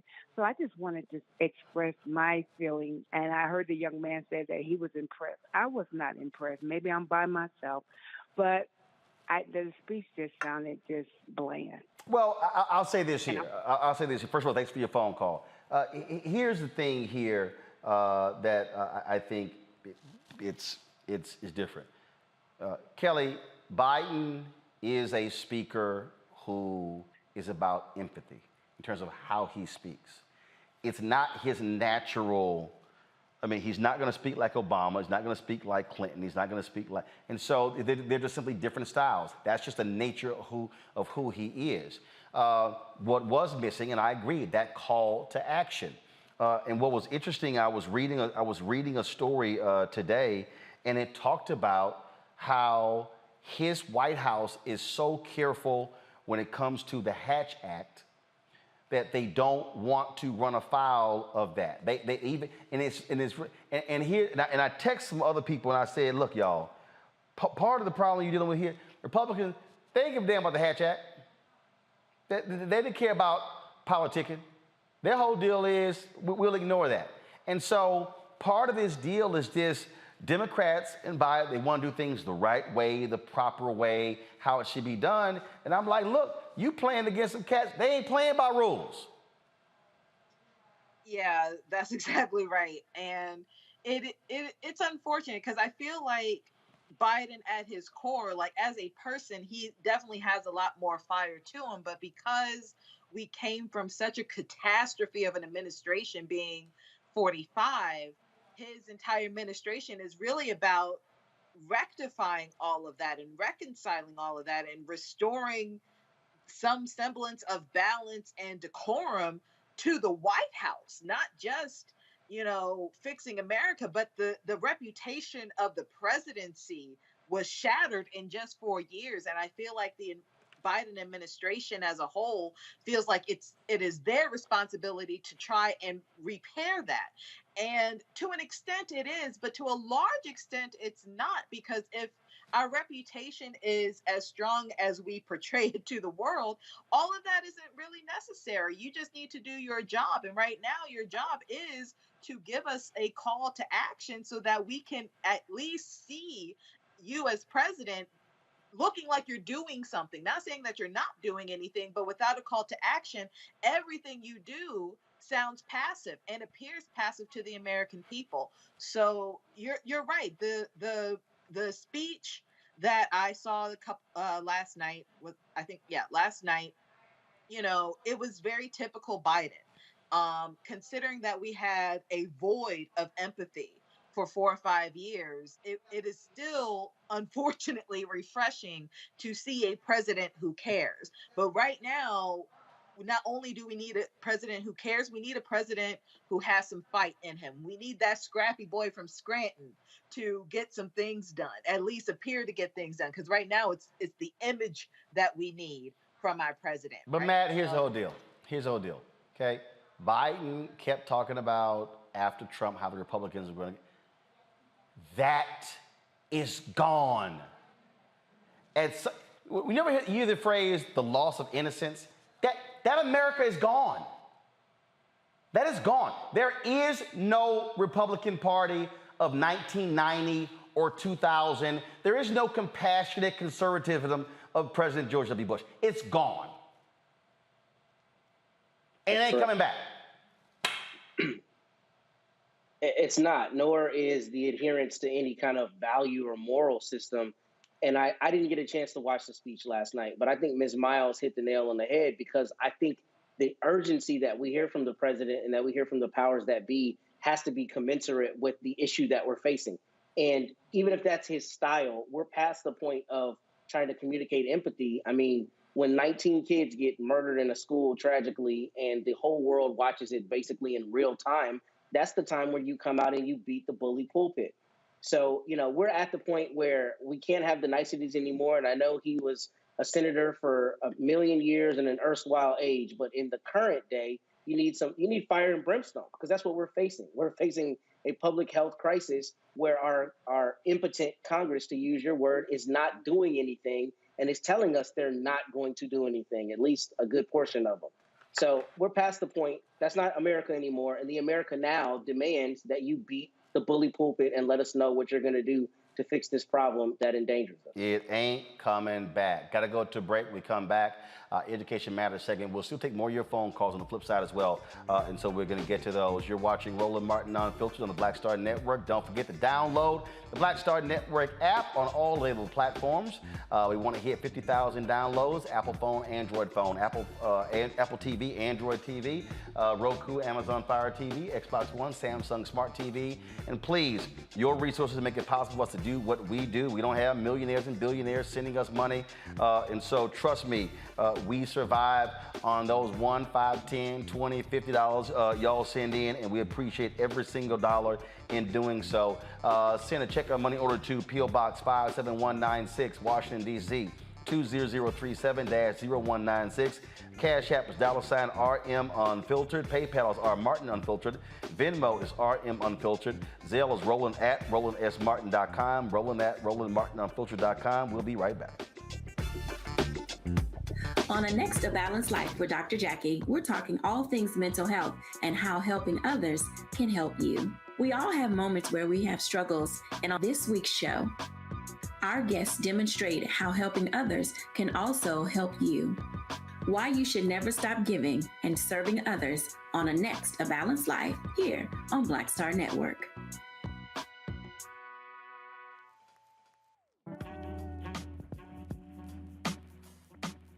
The blues form the foundation of contemporary American music, influencing African Americans' cultural and social lives. Geographically diverse incarnations of the blues arose in various regions, including the Mississippi Delta, Memphis, Chicago, and southern Texas. Country blues artists like Brian Lemon Jefferson and Charlie Patton are among the first of many popular singers who recorded their music at the beginning of the country blues genre. Virginia Liston, Ma Rainey, Bessie Smith, and Ethel Waters were instrumental in spreading the popularity of blues across the southern U.S. in the style of vaudeville blues.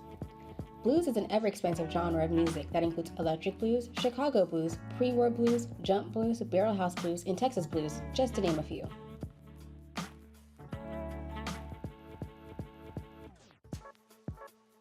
Hey, I'm Donnie Simpson. What's up? I'm Lance Gross, and you're watching Roland Martin Unfiltered.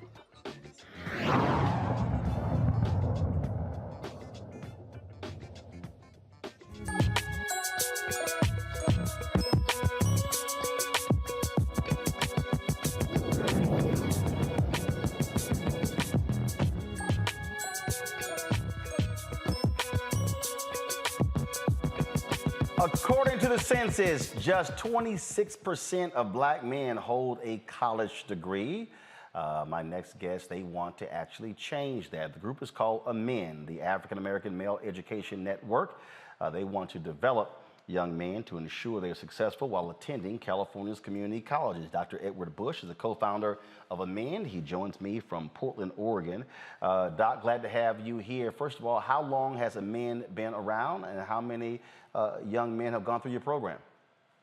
It's great to be on your show, Roland. Man, much respect to the work that you are doing. AMEN has been in existence to 2006, and we're really more than a program, right? We touch students at a variety of levels.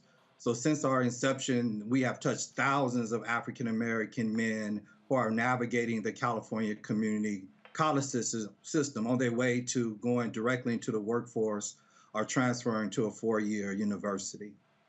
And so what exactly is your program? And so is it a summer program? Is it all year round? So just explain exactly what is it? Yeah, great question. So we operate at three levels around a really simple idea of accountability and support.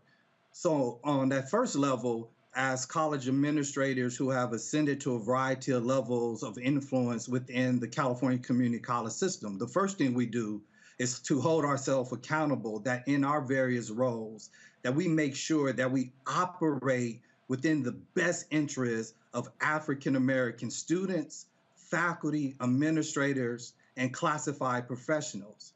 At the second level, we hold institutions, the colleges themselves, the system itself accountable to do right by African American males, right? So we look at their data, we do professional development, we hold trainings for other community college presidents to make sure that the system that wrap around African American men, whether or not they are engaged in our program or not, are able to walk onto that college campus and to feel the necessary support in order for them to be successful. Then at the third level, for the students in which our program touch, we hold them to be accountable and then provide support. We hold them to be accountable to be excellent when they show up inside of the classroom, to make sure that they are ready and prepared to learn in spite of the conditions that surround them that perhaps suggest that they should not even be on a college campus. So with that, we do conferences that average over 1,000 students. I don't know if you recall, Roland, I think around 2015, you were one of our speakers and you joined Angela Rye on stage. Oh, yeah. Our conferences, if you recall that. We run a mentorship program where we touch hundreds of students that are paired up with African American males in the community college system. And we have what's called our student charters, AMEN student charters, that exist at 26 institutions across the state. I'm happy to report that the governor included us in the state budget for $1.1 million to increase the number of charters from 26 to 50 throughout the California community college system. And our charters average 30 students in each of our 26 charters. Also, we have a study abroad program. We take an average of 10 students every year free of charge to the continent of Africa. This July, we're taking a group of students to Kenya and Tanzania. So we operate with the express, unapologetic intention of increasing outcomes for African American students. And we do whatever we can through our scholarship and our work to make sure that that happens. Yeah, that was actually 2018, because I was actually working on MLK 50. And folks in my office kind of messed up and got the dates screwed up. That wasn't gonna go in all of that. No, I got it. It's all good. But people need to understand there's accountability. That person don't work for me anymore. And so, but I'm always trying to explain to folk why you got to handle your business. Therefore, you may have no business. You talked about, again, how we reach folks. Just a couple of weeks ago, I was at Clemson University for their Men of Color National Summit. And this was, I think this is the second time I've been there. The brother who created that program, he used to be in Akron. And I was there. Now he's gone to the University of Louisville, and he said, don't be surprised if I call you again. And this particular conference, I actually titled my speech, Just Us, and I built it around the new song of Pastor William Murphy. And what I said to them, gathered there, and folks, if y'all missed it, just go to our YouTube channel, go to Black Star Network. You don't want to miss what I had to say in this 45-minute speech. And what I said is, hey, ain't no Calvary coming to save us. No. And so it's just us. It's going to take Black men, Latino men, it's going to take men of color to actually deal with this, because the reality is this here. Black women are meeting. They're gathering. They're raising money. they're supporting, they're going to community colleges, they're going to four-year institutions. They're not waiting on anybody else. And so programs like this are critically important for Black men to say, we have to be the ones to reach other Black men. Absolutely, Roland. You talk about program, but you're also really talking about a type of leadership approach or mindset that Black men have to have. So the 16 board members of a men got together, really fundamentally asking the question, if not us, then who? If not now, then when? And so we make sure that we push each other to be in position to best support Black men in our institution. And we can't expect anyone else to do it unless we're willing to do it ourselves. So we show up to this work unapologetically, right? That Black men who are in position of influence and power to make a difference for other Black people has to be the norm and not the exception. And that if we're not taking up that mantra, or if we're not doing that work, then we don't need to be in those positions in the first place. We say this all the time, that in our positions, we're not there based on our own merit. We are there because someone paid the price, someone made the sacrifice. And the only thing that they want in return for that sacrifice is to make the situations and circumstances better for their babies and grandbabies and great-grandbabies. And the men is committed to doing that personally as board members. Then from there, the work gets manifested or it emanates from that spirit of making sure that we repay that debt, starting with us holding ourselves accountable. Then we're able to place a level of expectation of excellence for every young man that we come in contact with. And Roland, these young men are thriving. Many of our students come to us formerly incarcerated, absent of having a high school degree, earning their GEDs while enrolled in community college, given the support and mentorship, someone telling them that they can be excellent and expect that for them. Our students are transferring to UCLA, Berkeley. We have a student that just graduated for the Harvard Divinity School with honors, with his master's degree, right? These are the stories that are happening based on our work that we need people to hear, not to shine light on the men, but for folks to know what is possible when Black men step up to this responsibility and say, I got you. Questions from our panel. Michael, I'll start with you. All right. Well, look, Dr. Bush, this is great what you're doing, man. I really appreciate this. So I just had two quick questions. One, I've done a lot of work with community colleges in the past. What are some of the majors or certificate programs that are very popular with your students in this program? And then also, what role does African American history play in trying to combat the negative stereotypical images that a lot of African American teenagers and young adults have that are projected to us by the media? How do you combat that as well? Okay. California community colleges are open access institution. The California Community College is the largest system of post-secondary education in the nation at 1.8 million students. Pre-pandemic, it was 2.1 million students.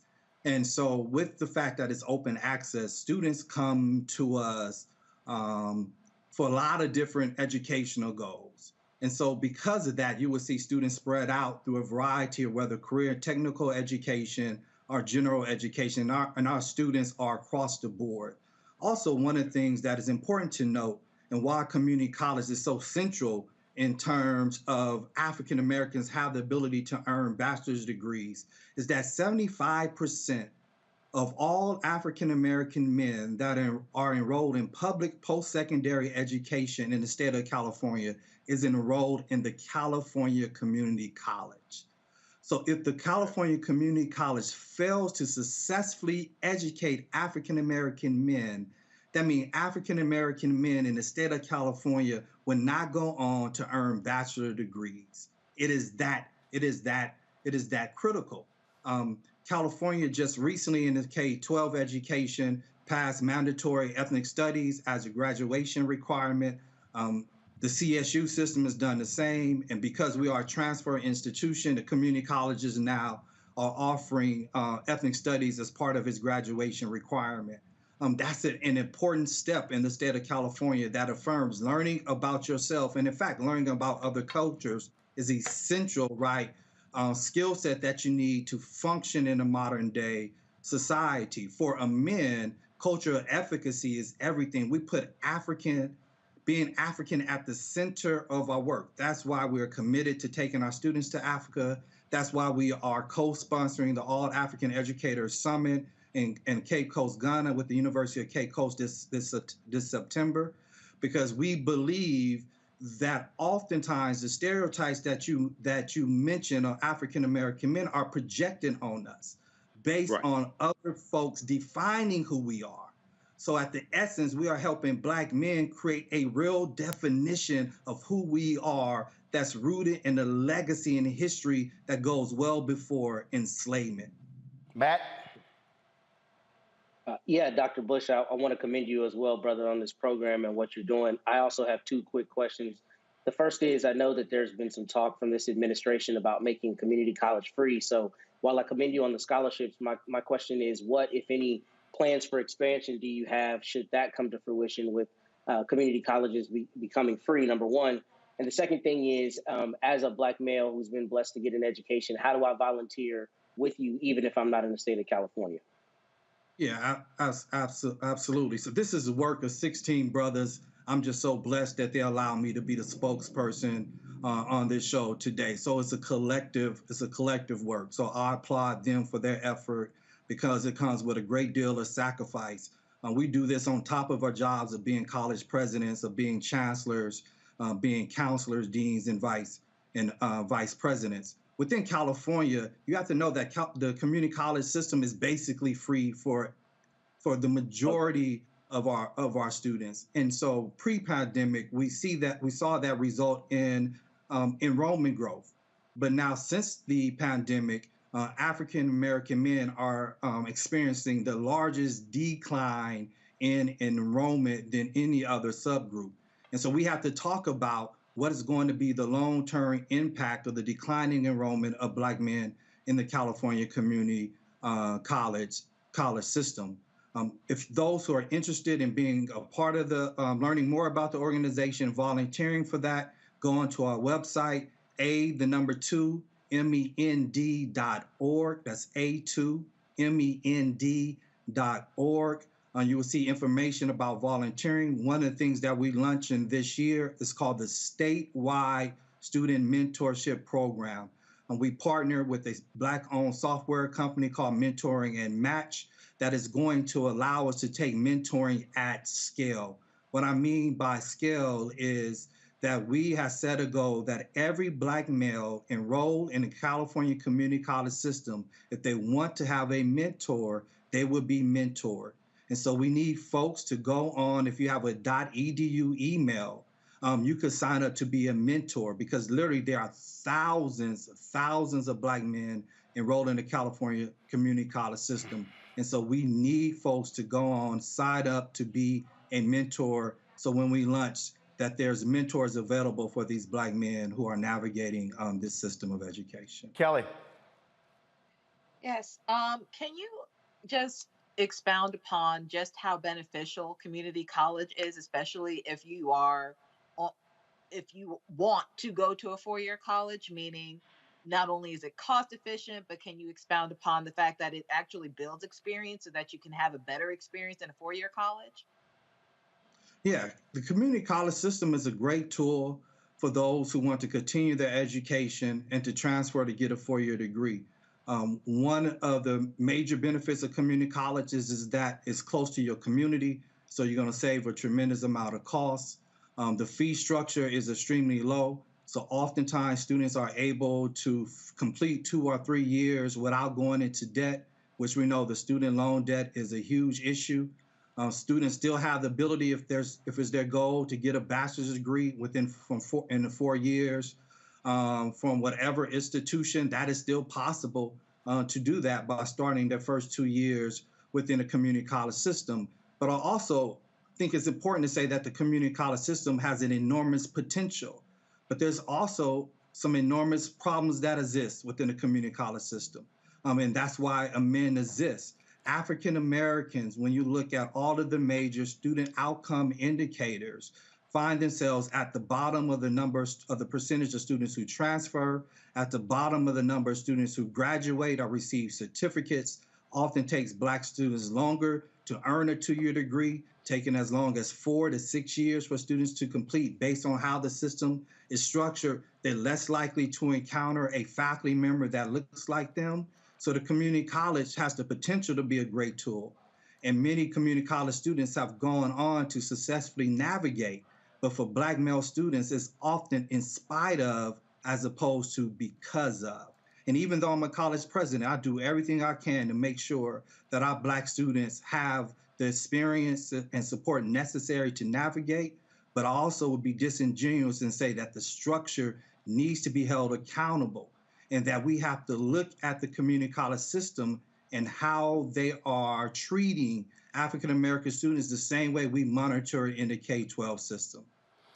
All right then. Well, look, we certainly appreciate the work that y'all are doing. It is critically important. And so I look forward to being back on the West Coast, talking to those young men, Dr. Edward Bush. If people want to know more, go learn more about AMEN, where should they go? Go to the website a2men.org. That's A, the number 2, MEND.org. All right then. Thanks All very right. much. We certainly appreciate it. Thank you so very much. All right, folks, when we come back, some breaking news that we'll share with you that we're just getting in, and we'll share that as soon as we come back right here on Roland Martin Unfiltered on the Black Star Network.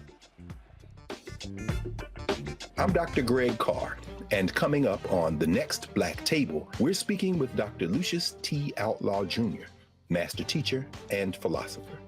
He takes us on his journey to discover and celebrate Black philosophy. From my undergraduate years at Fisk all the way through my PhD, I was never in a philosophy class where I had a professor who was a person of African descent, nor a sign of text written by a person of African descent, ever. How he pushed back at those who said there was no such thing, and got us all thinking about what it means to be Black. That's on The Next Black Table, exclusively on the Black Star Network. You know, he brought his own sound. So when you have an artist that creates his own sound, like Earth, Wind & Fire, Stevie, you know, they come in, the Beatles, they create their own sound. He kept reinventing himself. He wasn't afraid to change instrumentations or not use drums or not use bass or use the Lynn machine or use real drums or use, you know, pots and pans. It didn't matter. It's just like he wasn't afraid to. The sound was different every time he did an album, completely different, you know? And the things that he wrote about, it was things that he felt he needed to speak about. So a lot of honesty, you know, whether he would admit to it or not, there was a lot of honesty and a lot of things that were real to him. When he gave, you know, I think, for me, he is my favorite, my #1 favorite guitar player in the world. He was. He played with, I mean, and especially, I loved me playing drums with him, he and I playing together. When I played drums, it was a whole nother thing.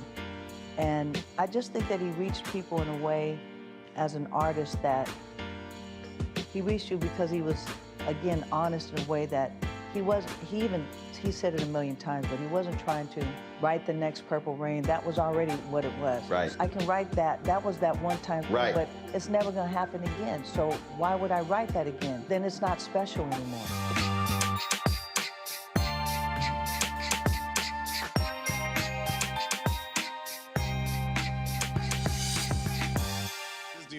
What's up, y'all? I'm Will Packer. I'm Chrisette Michelle. Hi, I'm Chaley Rose, and you're watching Roland Martin Unfiltered.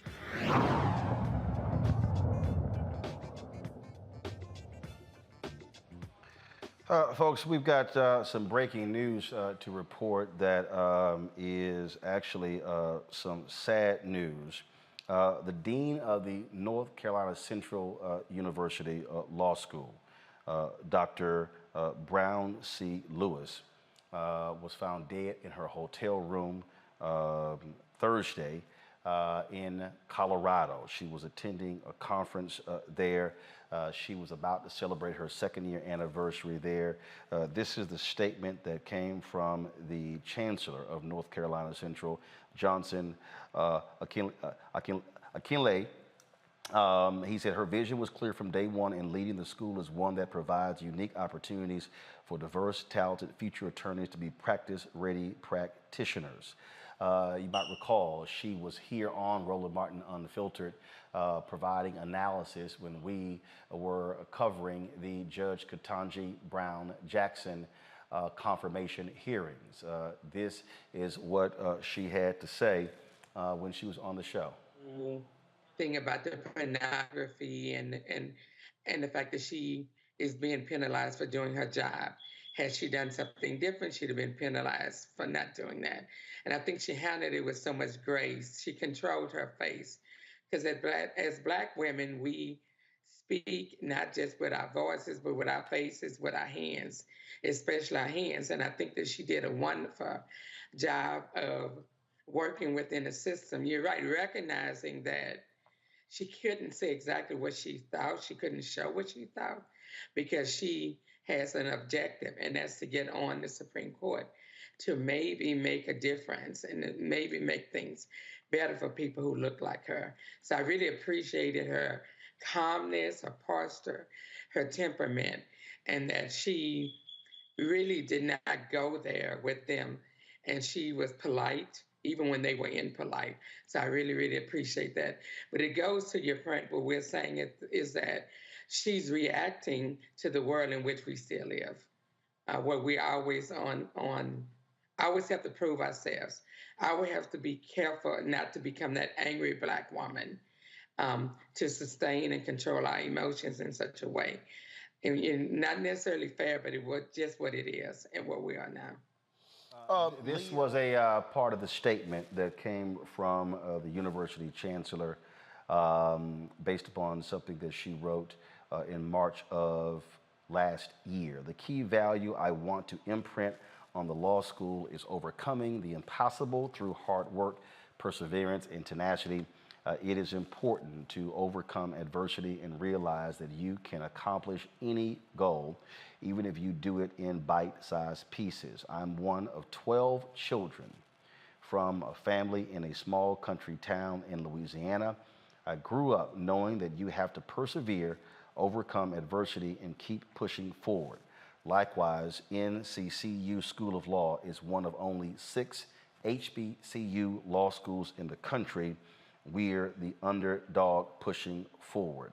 And this is the image that they actually posted there of Dean Brown Lewis. I had an opportunity, Matt, when I was traveling through North Carolina. We were covering the primaries. I had an opportunity to drop by the law school drop by the school. I was interviewing some people and had the opportunity to meet her, take a picture with her. That's why I got her business card, and we put her on the show. And because of all the 6 HBCU law schools in the country, several are led by women. And again, it was great having her on the show, giving her analysis when she was on. And so it is certainly shocking to hear of her passing. Indeed, and I send my condolences to all the students and faculty and everyone connected with NCCU. It is so important for me as a Black lawyer. It was when I was in law school and even before then to see luminaries like her at the helm of institutions and always giving of themselves and giving of their insight. So, this is a big loss. I didn't have the pleasure of knowing her, but I think something like 6% of attorneys in the country are Black people. And I think a smaller percentage of that is Black men. With that being said, I really commend her efforts, and I hope that NCCU, everyone connected to her, finds peace. But I appreciate her efforts and appreciate her analysis when she was here on the show. Again, the university has not provided any additional details with regards to her passing. And so we certainly We'll provide more of that, folks, when we find out. Again, the Dean of the North Carolina Central University School of Law, Dr. Dean Brown C. Lewis, was found dead yesterday in her hotel room in Colorado, where she was attending a legal conference. And again, one of several women who, leading law schools across the country. And so we will share more details about you, and certainly our thoughts and prayers go out to the North Carolina Central Law School family, as well as the university at large. Folks, that is it for us. I want to thank Kelly, Matt, and Michael as well. To the callers, we're going to be doing more calls next week, so I cannot get to all of you, but certainly news changes, and that's how it happens all the time in this business. So again, thank you, our panel. Thank you so very much. Let me also thank the folks who have been supporting us during this show. There have been people who have actually been giving while we've been live on the air. And so I want to thank those folks to do so. Daisy Mack, Victoria Miles, Anthony Mosley, Tommy Williams, Fayetta Sawyers, let's see, Rendo Chambly, and let's see here, there have been a couple of more I saw. I know I missed one of them. So I want to thank all of them for giving. Of course, every Friday we also list our donors to the show. There are more names that we're adding. I've got some of your emails. Some folks have sent checks. We're adding those names as well. If you do not see your name, please simply shoot us an email at info@rolandsmartin.com, and we will certainly add it to that list. So thank you so very much for everybody for watching. I will see you on Monday right here on Roland Martin Unfiltered. Check out social media this weekend. I'll be traveling to Las Vegas tomorrow. Anita Baker, of course, she's on her farewell concert to us. It's been going on for like 3 years. So I'll be in Vegas with Miss Anita Baker tomorrow. So I'll be sharing some images from her concert tomorrow. So I'll see you guys on Monday right here on Roland Martin Unfiltered on the Black Star Network. Holla!